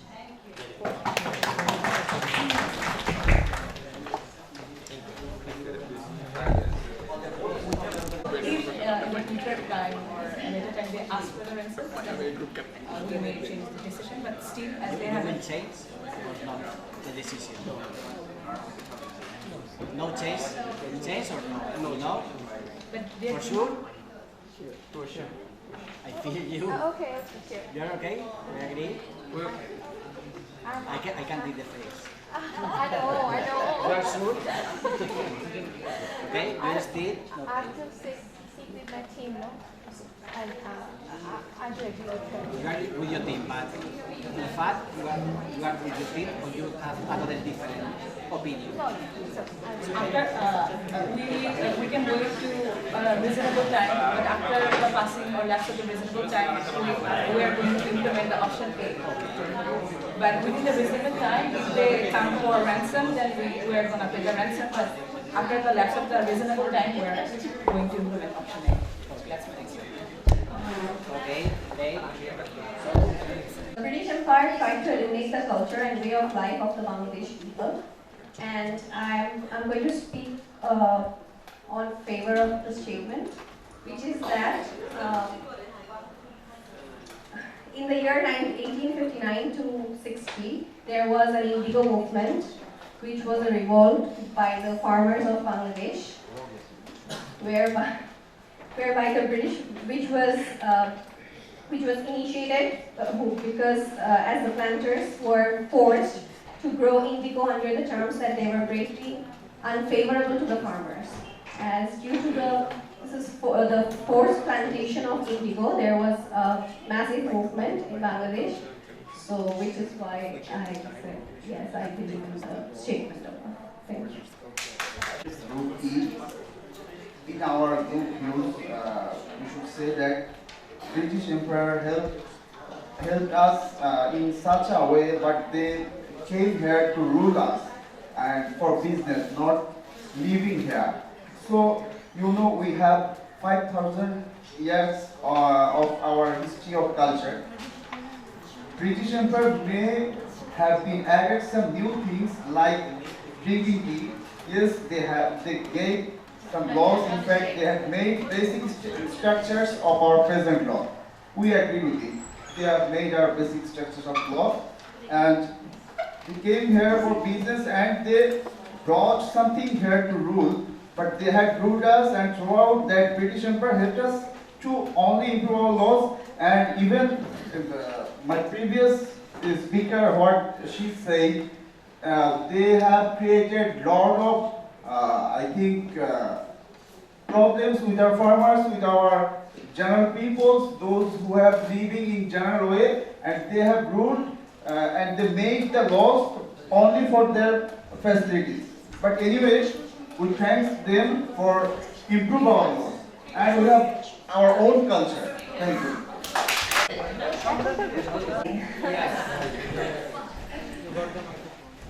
Okay. Good afternoon. Good afternoon. Before I start my presentation, I'm going to tell something about myself. I'm Professor Virginia Pardo. I teach at the University of Valencia. I'm a professor at the University of Valencia. I teach procedural law, civil and criminal procedural law, and also alternative dispute resolution, mediation, arbitration, conciliation, negotiation, and also restorative justice. Mainly criminal mediation. In this training today, we are going to study restorative justice as another way of implementing justice. Before I start, I want to say thank you in first hand to BIMS, Bangladesh International Mediation Society, for inviting me to be here. It's really a pleasure. It's my first time in that beautiful country. Also to Mr. Goswami, chairman of BIMS, and of course to the audience for their attendance. That is a theoretical conference, but it's also, I want also to share our experiences about this material, this subject. Okay, my training is divided into 3 parts. In the first part, we are going to speak about the conflict. What is a conflict, and mainly what kind of different conflict we have. This part, this introduction, is really important. We will see you later, but it's really important to know what kind of conflict we have. In the second part, briefly, we are going to speak about alternative dispute resolution in civil and commercial matters. And finally, in the last part, we are going to speak about restorative justice, its origin, characteristics, benefits, etc.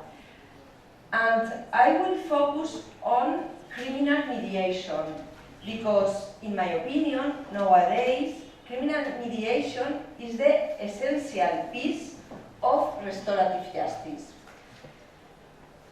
Okay, let's go. When we talk about restorative justice, civil and criminal process, mediation, arbitration, etc., is because we have a dispute. I don't want to speak what is the essence, the nature of a dispute, of a problem. But I can say that we have a dispute when there is a disagreement between two or several parties. And those parties want to resolve that dispute. A dispute, the disputes can be different types. We have familiar dispute, neighbor dispute, financial, educational, criminal, different disputes. But at the legal level, we group all of these disputes into two types. And this is really important to understand. Two types of conflict. First type, when rights and obligations are at the parties' disposal. Second type, when rights and obligations are not at the parties' disposal. I will explain, and I will explain why it's so important at the legal level, this classification. First type, when rights and obligations are at the parties' disposal. Most civil and commercial matters are this type. That means that rights and obligations are dispositive. A loan contract, a lease contract, etc. is an available subject, is a dispositive matter. With an example, you can see better that I mean. Think in a loan contract, a lease contract. You have a tenant and you have an owner. Imagine that the tenant don't pay the rent. For example, $2,000. Here, the owner, the landlord, have different choices, can do different things. He can demand sue for $2,000, all right? Yeah? But he can also sue demand for $1,000 and forgive the rest. Is that possible? Yes. And also can forgive the total amount. Is that possible? Yes. And why is that possible? Because this relationship between the owner and the tenant is a private relationship. No one else is inside that relationship. Nobody else have an interest in that relationship. That means this student cannot sue for the rent because she doesn't have an interest. The interest is private, it's not public, it's private. The parties have the full control of that relationship. Do you understand that? Because it's really important. Second type of rights and obligation, when are not at the parties' disposal, when are not available for the parties, criminal matter are not dispositive matter. It's not dispositive matter. Let's imagine a murder or a kidnapping. A man kidnaps a child. Here we have different interests. We have a direct interest, the child interest, in being released. But we have also indirect interest. Family is interested also. His mother, his father, aunt, grandmother are also interested. And this interest is indirect, but is also an interest. Do you understand me? And there is a general interest.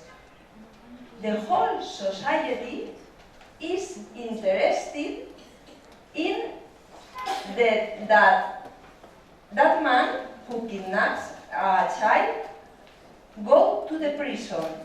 The whole society is interested in stop crimes. The whole society is interested in the kidnapper be prosecuted. The reason is because here interest is not public. It's not private, sorry, it's public. Here, interests are private. Here, interests are public. Whole society are interested in stopping crimes. Okay? This is important, and I will explain why it's important in the following slides. Okay. This distinction is so important because when we speak about dispositive matter, civil and commercial matter, the disputes can be resolved in different ways. We can use a process, we can use arbitration, we can use mediation, conciliation, etc. But when dispute is over non-dispositive matter, criminal matter, usually we can use only courts.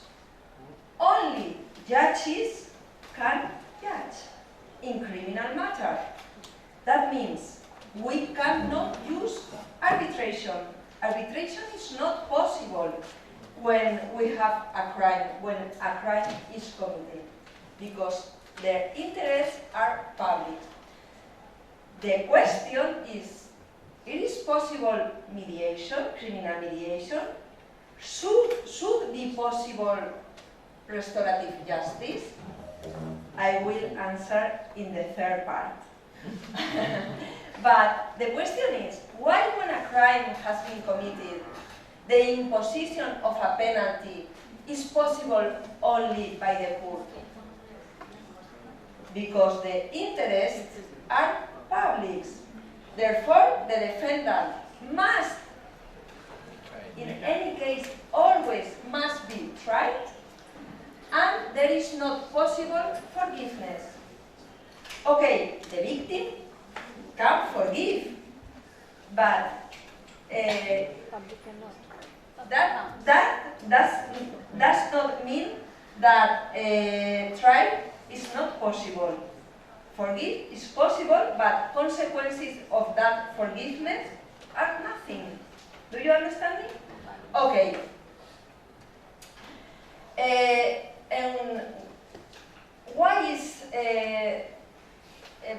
so? Because acting in this way, we prevent him, the kidnapper, the criminal person, him from continuing to commit crimes. In criminal matter, we must apply the law, principle of legality.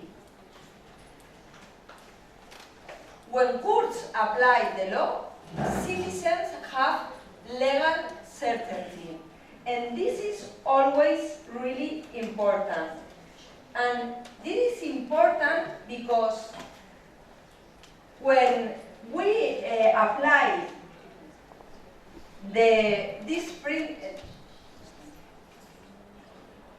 when we apply principle of legality, people know how to acting. People know that if I act in a wrong way, that has consequences. The consequences are in the law. Do you understand me? Yes. Okay. Because my Spanish accent is so... Like us. Okay. The same thing. And this is good. The question is, this is good? Yes, this is good. It's good because it means an accomplishment of civilization. That means overcoming the law of the talion, you know.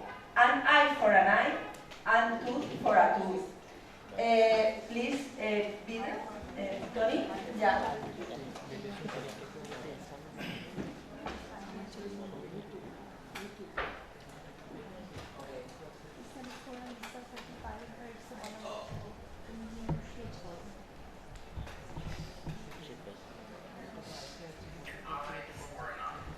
Maybe you need to put them. Human societies have strived to come up with a moral code for its people and institutions. An eye for an eye sounds like a simple solution. Its goal being to deliver justice. After all, what's fair is fair. But some believe that the old law of an eye for an eye leaves everyone blind. So the question is, can we apply this approach to today's society? Is it effective? And does it even work? Many people think an eye for an eye comes from the Bible, where it appears a number of times. But it dates back even further than that. The Babylonian king Hammurabi, who ruled Mesopotamia almost 4,000 years ago, used an eye for an eye as part of Hammurabi's code, a set of laws put in place so that the strong might not injure the weak. And the Romans used it too in their law of retaliation. We see it in holy books like the Hebrew Bible, the New Testament, and in the Quran. Across history, it was sometimes interpreted literally, and sometimes as metaphor. Either way, everyone was aiming to determine a fair punishment in proportion to the crime. Now let's consider the concept of a bully, someone who takes advantage of others. Should an eye for an eye apply here? Should he suffer the way his victims have suffered? What if he learned that the bully became this way because he had been bullied himself? Maybe from the time he was a little kid and at the hands of an older brother. Would it matter? Should it matter? Regardless of what you believe, whether or not an eye for an eye is a fitting punishment, sometimes knowing the backstory makes you view things differently. And in matters of justice and fairness, asking questions and learning more will always help you to make informed decisions. GCF Global, creating opportunities for a better life. Okay. We have already seen that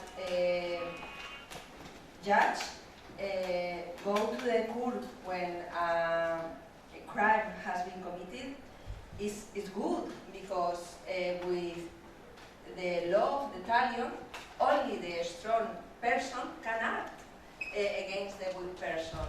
The weak person cannot act.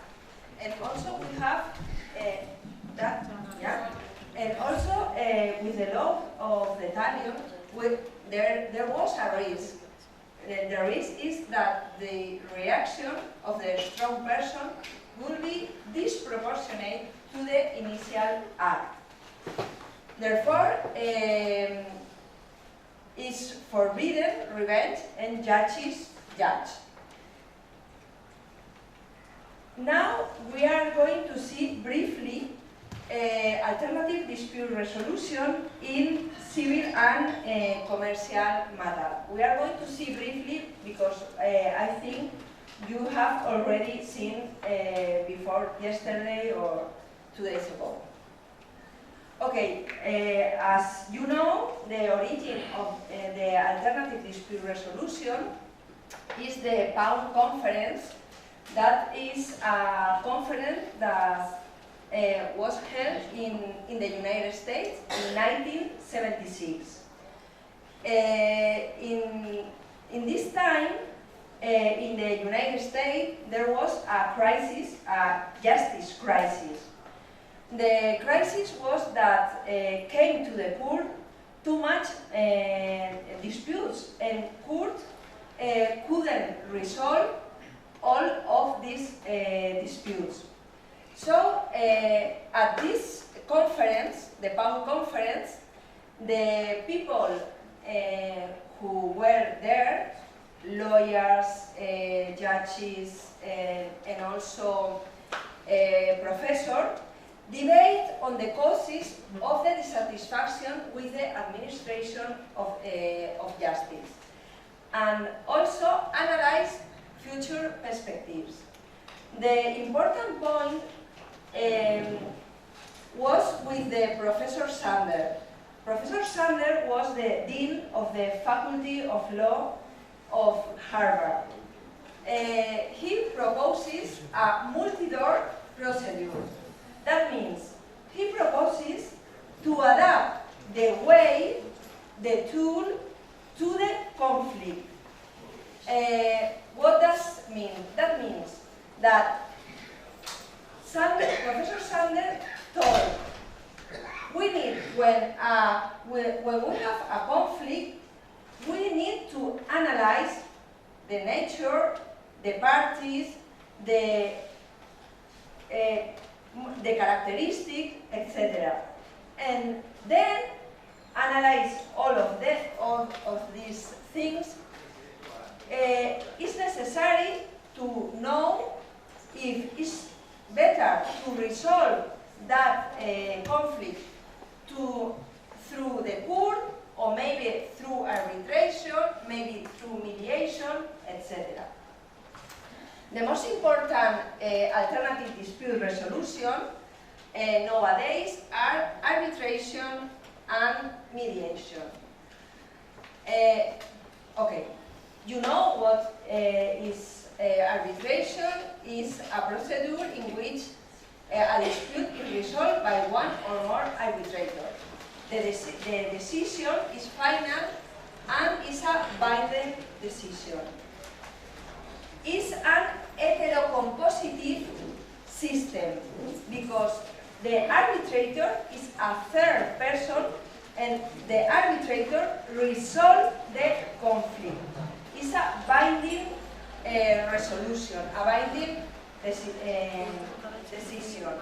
You know that arbitration is consensual, the arbitrator is neutral, you know that. And in contrast to mediation, a party cannot unilaterally leave arbitration.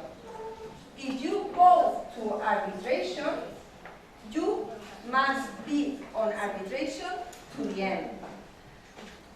And the decision is final and is easy to enforce. The arbitration award is like a judgment, you know that. And also, international awards are enforced by national courts under New York Convention. Bangladesh is party, is not from, it's since, sorry, it's not the last, okay, doesn't matter, it's since 1992. And mediation is a structured process whereby two or more parties to a dispute try to reach an agreement on the resolution of their dispute with the assistance of a mediator. This is an auto-compositive or self-compositive way of resolution. It's a self-compositive because the agreement of mediation is reached by the parties. Mediator only helps the parties to reach the agreement of mediation. You know the characteristic, mediation is voluntary, mediator is neutral, and in contrast to arbitration, a party can unilaterally leave mediation. That means that mediation can end without an agreement. And you, if ends without agreement, you can go to the court or to the arbitration. And it is also possible to reach a mediation agreement. The question is, what is the value or the force the agreement of mediation? In Spain, the law is this law, is 2012 law of mediation, and the law in my country says that agreement of mediation has the same value to the judgment. Is the same as a judgment. It is an enforceable title. Before mediation, before this law, the agreement of mediation was only like a contract between the parties. Now it's an enforceable title. And what happened with the international mediation agreements? Here we don't have the New York Convention, but here have Singapore Convention. You have already seen that convention. And for the European Union, the countries to the European Union, we have that directive, that law about mediation. This directive, this law, says that agreement of mediation is an enforceable title. We can enforceable that title in every country of the European Union. Do you understand me? Yeah? Okay. And now we will focus in restorative justice. Because we assume that mediation in civil and commercial matter exists. We know that arbitration exists. It's common, mediation, arbitration in civil and commercial matter. But what happened in a criminal matter? The answer is not so easy. This is a review point. I'm not going to explain again, but you know, when we have a crime, we have a public interest, affect the whole society. And what is a crime? A crime are generally wrong actions that are serious enough to justify punishment the perpetrator. What is a crime? It depends on each state. Each state decides what is a crime in this state. Crimes in Bangladesh, I'm sure, are not the same that crime in Spain. I'm sure, for sure. Every criminal code establishes what is a crime and what is penalty. And when a crime is committed, the perpetrator must be tried, always, and must be tried by the court, by the state. The state has the monopoly of the imposition of penalty. And I have already seen it's not possible forgiveness of the victim. It's not possible in the sense that forgiveness does not avoid criminal trial and conviction. We need the public prosecutor to prosecute the crime because the interest is public. Conclusion.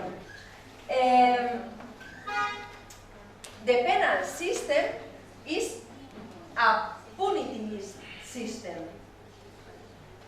It's an adversarial system because we have a confrontation between two parties, the offender and the state.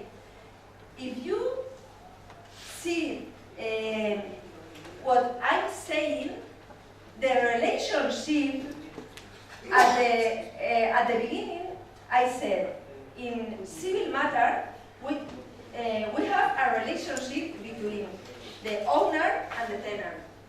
But here, in criminal matter, we don't have a relationship between the offender and the victim. There is no really a relationship.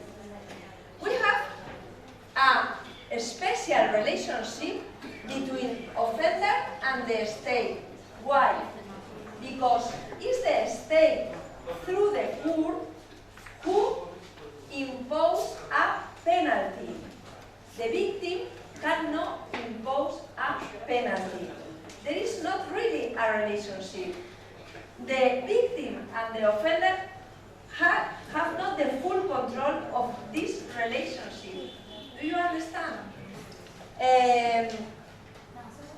This punitivist system means that a sanction is necessary, a sanction for the crime, and it's necessary also to reintegrate the offender.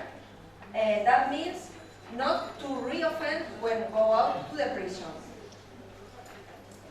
This system looks at the past, at the crime, but not look at the future, how to do a better society. And what happened with the victim? This system does not compensate the victim, or not always. And sometimes it even has a negative effect on the victim, produce a secondary victimization. That means secondary victimization means relieving the crime, relieving the pain, without noticing that their needs are being heard. The victim is not heard in this criminal procedure. And we need to do one more step. We need to go to a mixed system between this punitive system and restorative justice, because restorative justice gives protagonism to the victim. What is restorative justice? United Nations in its handbook said that restorative justice is a process in which the victim and the offender were appropriate any other individuals or community members affected by a crime participate together actively in the resolution of matters arising from the crime, generally with the help of a facilitator. And now here there is a video here in the United Nations.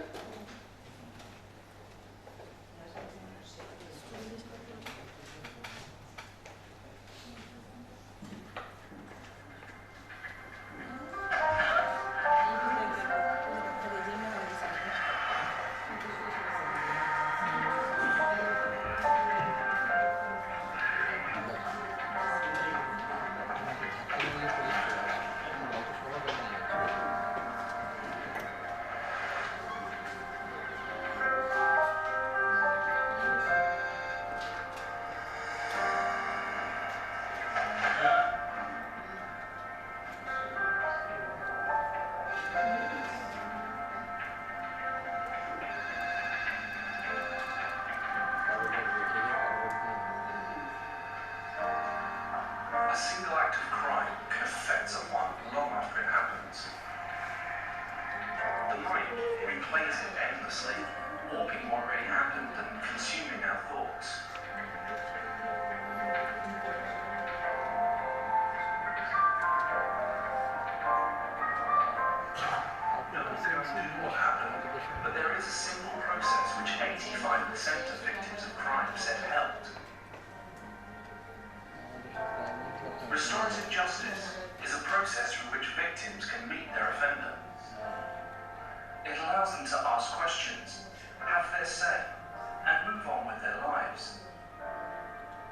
want to spread the word about restorative justice. You never know who it may help in the future. Restorative justice works. Share this film and help us spread the word. Okay, this video for me is really clear because when a crime has been committed and we use only court justice, okay, we can send that person to prison. But what happened with the victim? Because victims usually are thinking in the crime. Also, if the crime is really bad, are thinking always in the crime, and usually the victim needs to be listened, to explain the worries, the feelings, etc. If we go only to the court, we don't have that consequences. Victim cannot say what is his feeling, what is his worries, etc. When we use also restorative justice, the victim can explain what is in his mind. Okay, what are the characteristics of restorative justice? Are self-compositive formulas. That means that the solution is not imposed.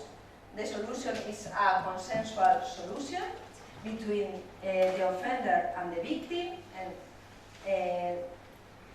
it is possible with other person, family, etc., not in mediation, but other formulas. Dialogue is the protagonist, and it respects the dignity and equality of each person, builds understanding, and promotes social harmony through the healing of a victim and offenders and communities. Restorative justice gives a range of measures that are flexible in their adaptation to establishment criminal justice systems and that complement those systems. That means that restorative justice is a complement of criminal process. You don't have to choose between restorative justice or criminal process. It's a complement. We can both use criminal process and also restorative justice.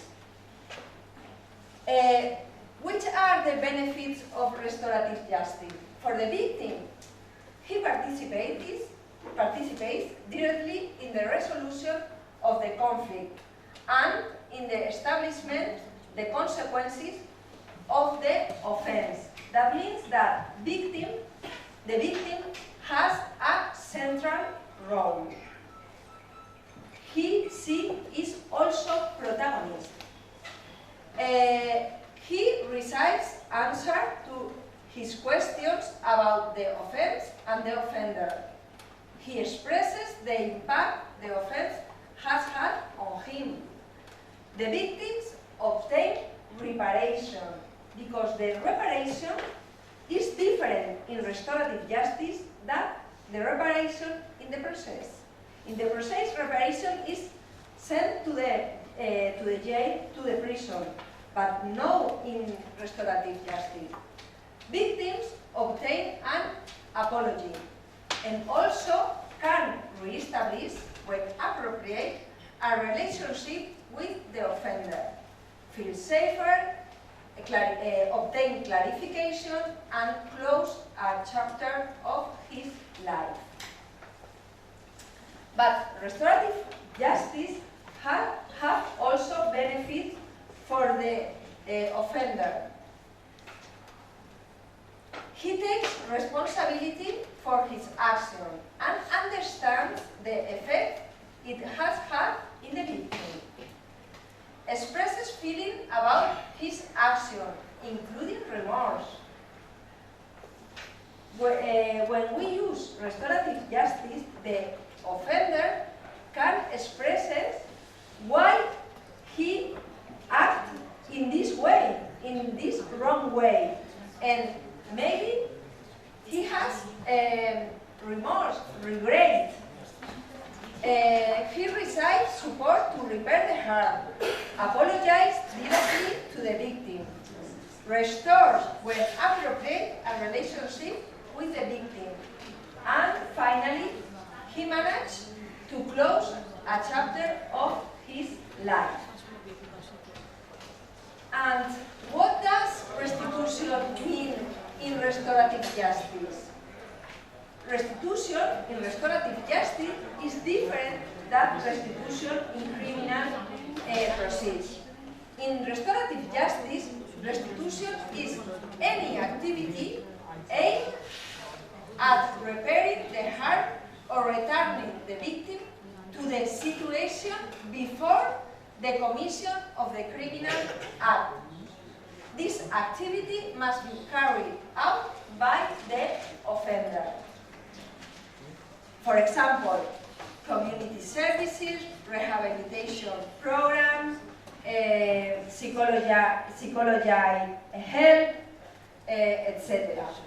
Conclusion: restorative justice have very positive aspects for the justice system because reduce the work of the courts. For the procedure because it's more respectful, more human with the victim and the offender. And it adapts to the cultural, social context of the community. In terms of results, there is an increase in reparation to victims, decreased desire for revenge, and finally, less reoffending. Give as much importance to the process as the result. Here we have in parallel a comparative between restorative justice and retributive justice. I'm not going to read any characteristic, but we can see in parallel. In retributive punitive system, crime is an act against the state. Is a violation of a law. In restorative justice, crime is an act against another person and against the community. In the retributive justice, the criminal justice system, the court, the state, controls crime. In restorative justice, crime is controlled by community. In retributive justice, crime is an individual act with individual responsibility. In restorative justice, crime has both dimensions, individual and social responsibility. Responsibility in retributive justice is punishment. In restorative justice is other thing. The offender must take responsibility for his act and take steps to repair the damage.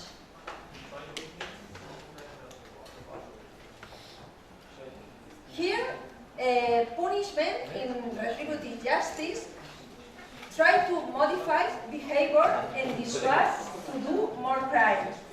But punishment in restorative justice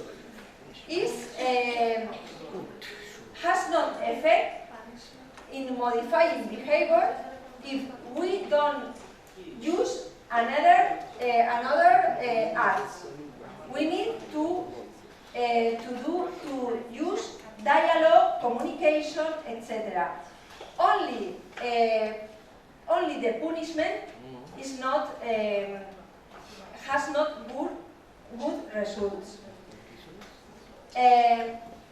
In retributive justice, the offender is defined by his defect. In restorative justice, the offender is defined by his capacity for reparation. Retributive justice, punitive justice, focus on the past, on establishing guilt, restorative justice focus on the future, on solving problems. Retributive justice emphasizes on adversarial relationship. Restorative justice emphasizes dialogue and negotiation. Finally, the goal of the retributive justice is punishment. The goal of restorative justice is another thing, is restoring, relieving the past. In this picture, we can see the question we have asked in criminal system and in restorative justice. For example, in criminal system, we ask who broke it. In restorative justice, we ask what needs have arisen based on that harm. In criminal system, we ask how do we punish them. In restorative justice, we ask whose obligation is it meet those needs. And which is the origin of restorative justice? The origin of the restorative justice is indigenous communities in the history. But the modern origin of the restorative justice is in Canada, in Ontario, in 1974, with the Elmira case. We have also a video here. Elmira case.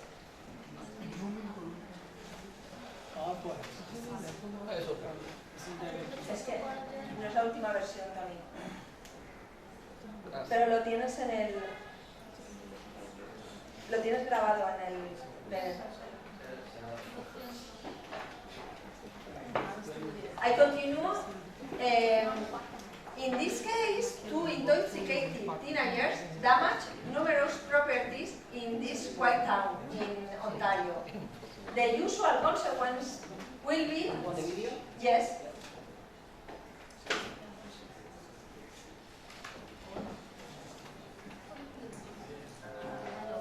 I just got a report.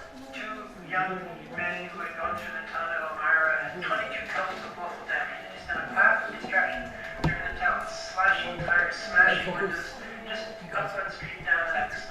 A buddy of mine, we were touring around back roads, drinking beer, and getting quite inebriated. So what do you want to do?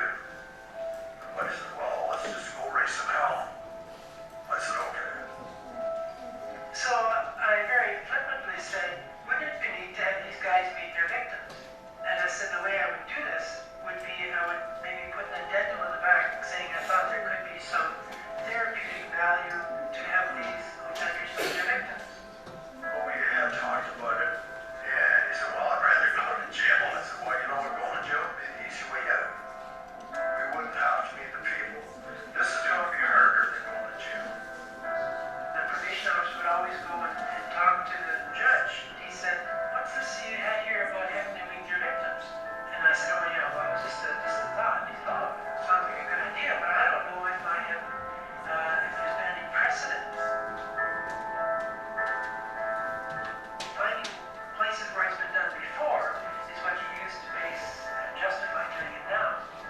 But it kind of begs the question, if it's never been done before, how does a new idea ever get into the system?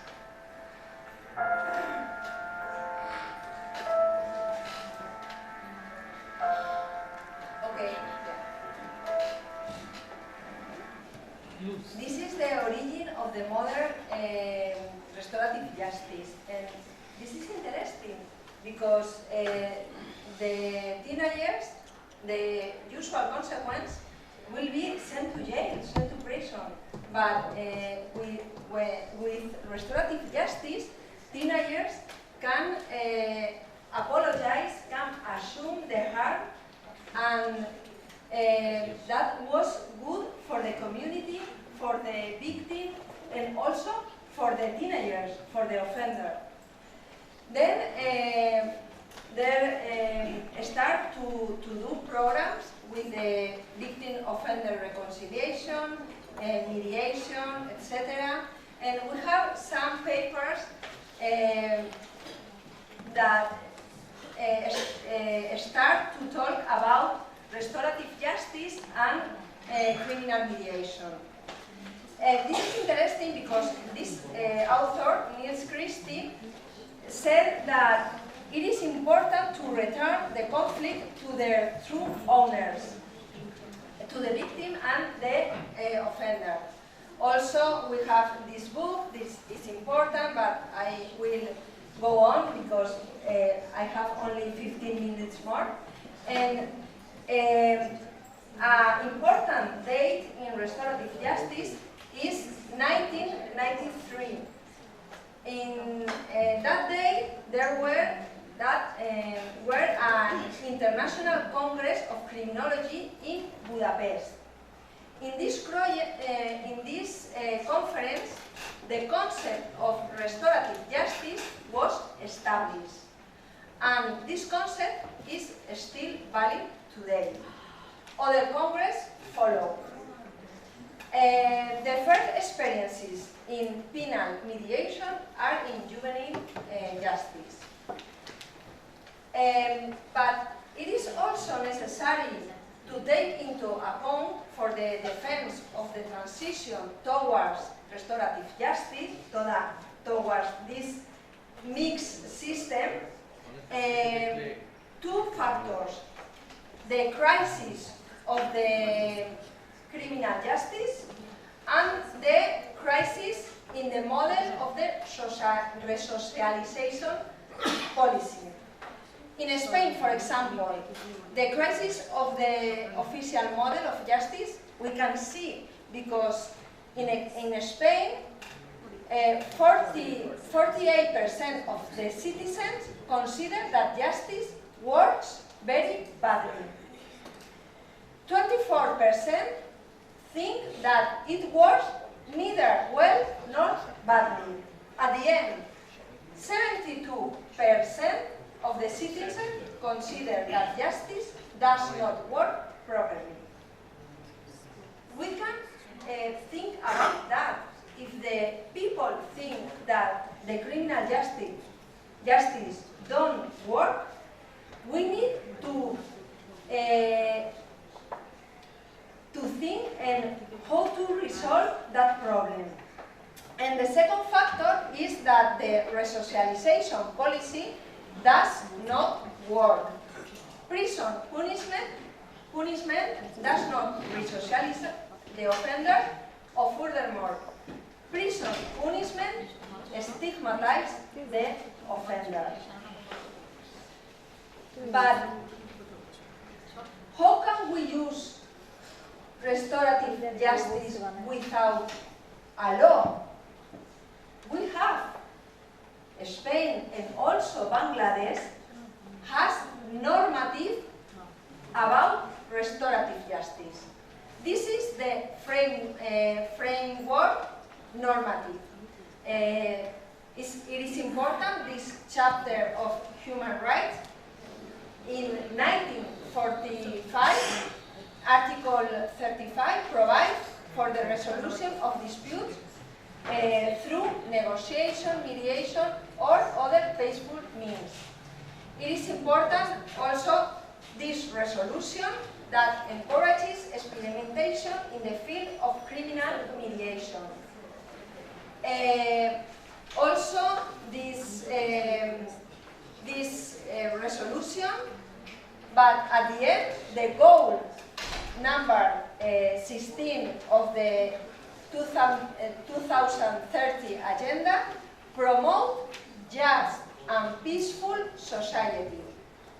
In Europe, we have also a normative, here the most important normative, and also in the European Union we have this directive about the right, support and protection of victims of a crime. But in Spain we don't have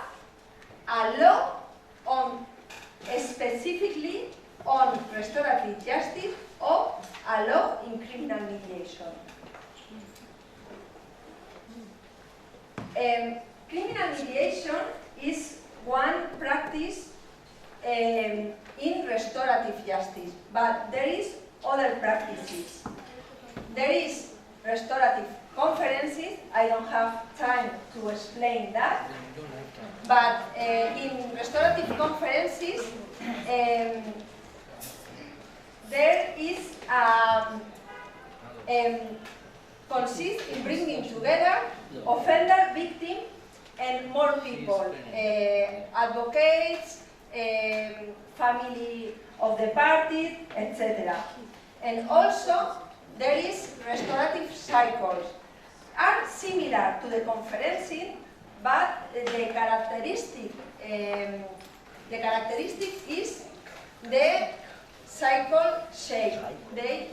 We have already seen this morning in police mediation. They do a cycle and participate the victim, the offender, and also friends, neighbor, family, etc.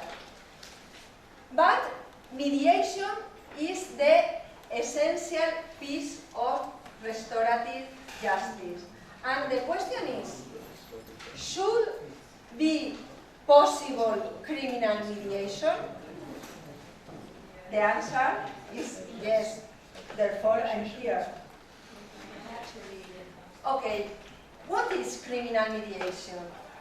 It is a way to resolve criminal dispute mediation.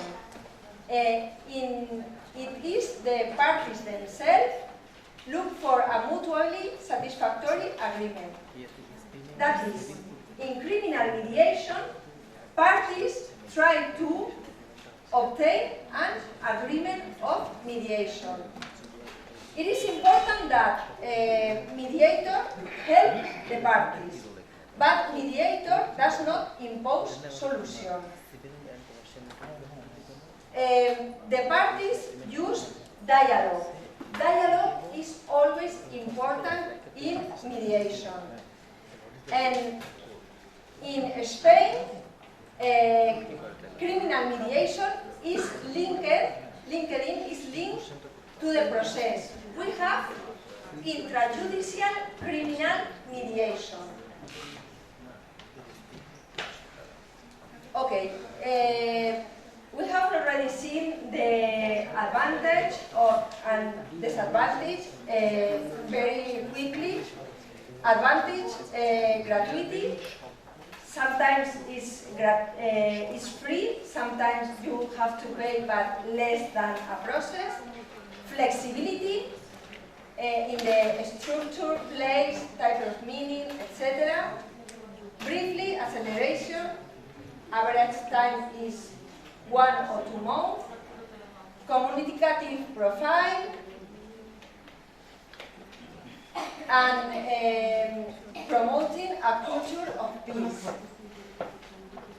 The solution is consensual, and the consequences are really important. Feeling of justice, both parties win, protagonism of the parties, high probability of compliance with the agreement. Mediation allows for creative solution. In the court, the solution is a penalty.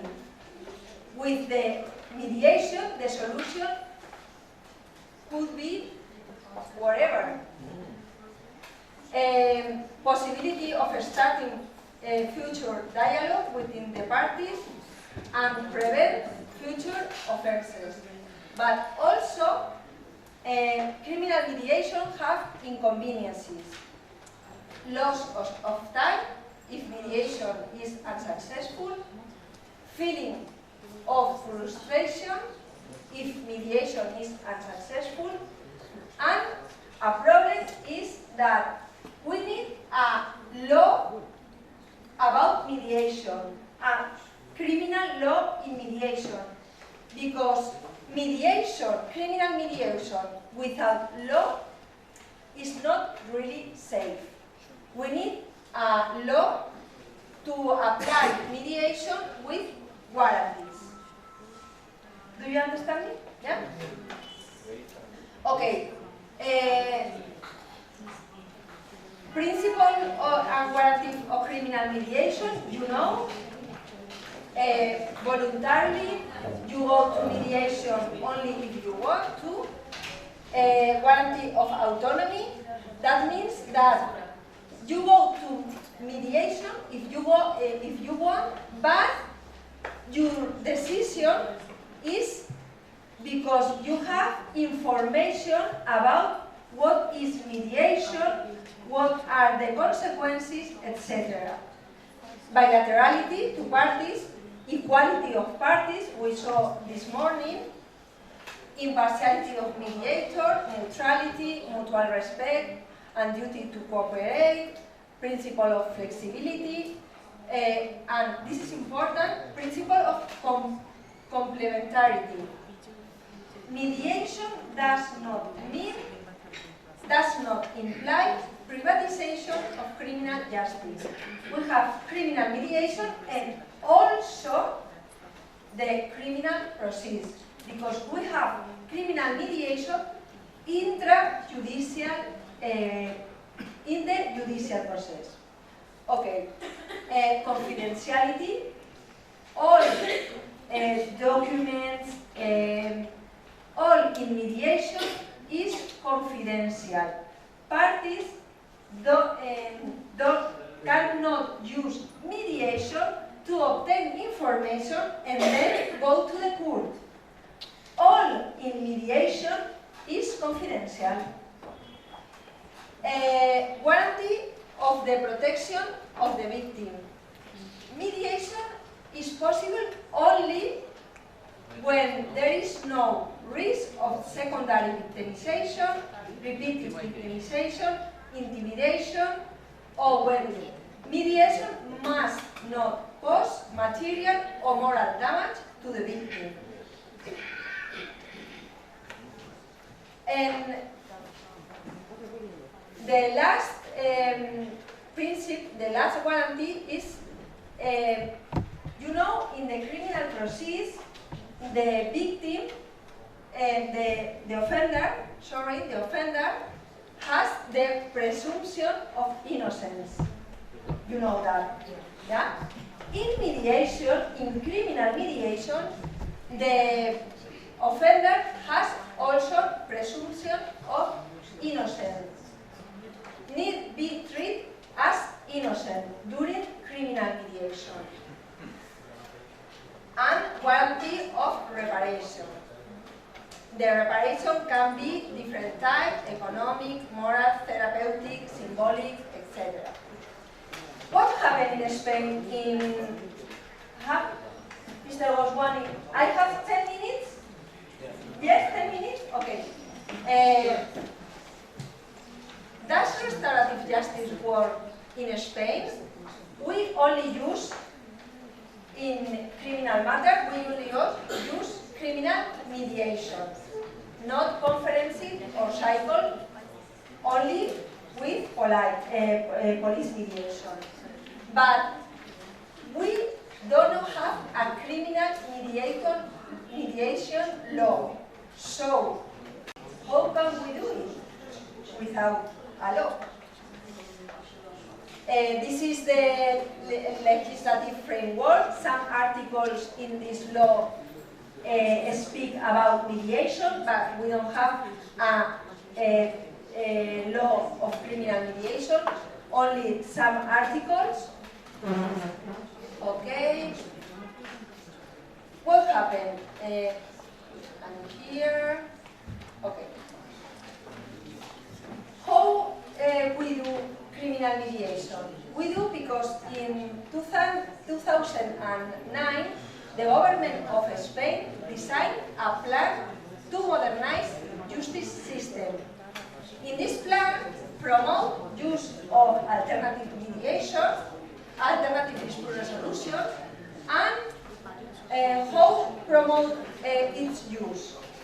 By training judges, by training lawyers, by training the people who are involved in criminal mediation, and introducing intrajudicial criminal mediation through pilot experiences. And developing action protocols through which the courts participate into mediation. Sorry. Okay, this is Spain. In red, you have cities which participate in this pilot project. In white, cities that decided not to participate. It's voluntary because we don't have a law. And how intrajudicial mediation is developed?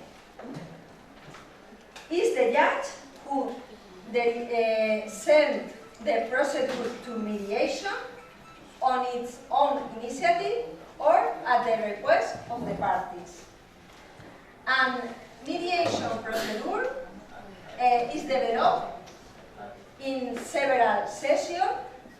In the first session, they present the facts by the parties, generate options and alternatives, and negotiate. Finally, the reason is always dialogue and negotiate. And it is possible the conclusion of criminal mediation with agreement or without agreement. Without agreement, there is a record that is signed, and in this record, the mediator said that it's not an agreement of mediation. But it is possible also with agreement. When there is an agreement of mediation, the agreement is a record is signed with the agreement by the parties and the mediator. It can be disagreement, giving money or someone else, or doing or not doing something. For example, asking for forgiveness. And this is important, the record with the agreement is incorporated into the criminal proceeding. And we have different possibilities. It is possible that a public prosecutor office requests dismissal. When that's happened, is because the fact is not really important and the judges agree. The second possibility is when a public prosecutor requests a trial. Then trial is held. But in this process, we apply the Article 21 of the Penal Code. This article said that it's necessary to use the generic attenuating circumstance. That means that the penalty will be lower. If the penalty for that crime is 2 or 3 years, with the agreement of mediation, the penalty is lower. And it is the most common possibility is a plea bargain. The offender pleads guilty to a lesser or exchange for a more benign sentencing. This is the most common possibility. And also, when we have an agreement of mediation, it is possible to apply the Article 84. This article says or allows the suspension of the execution of the sentence to be conditioned to the compliance with the agreement of mediation. If we have an agreement of mediation and the offender complies with the agreement of mediation, it is possible the suspension of the execution of the penalty. This is the most important consequence in Spain. To conclude, why mediation is essential piece of restorative justice in Spain? Because criminal mediation is a change in the culture of the model, overcoming the adversarial model. It's a change in our mentality, it's a change in our way of thinking about crime, about resolving crimes. And this change is good for the victim because it makes him participate actively and voluntarily in the resolution of the conflict. It's good also for the defendant because it allows him to take responsibility for his actions and obtain certain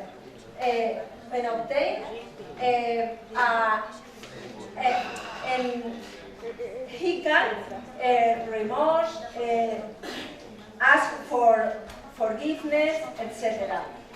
And also for the justice system, because it provides new ways of responding to criminal acts.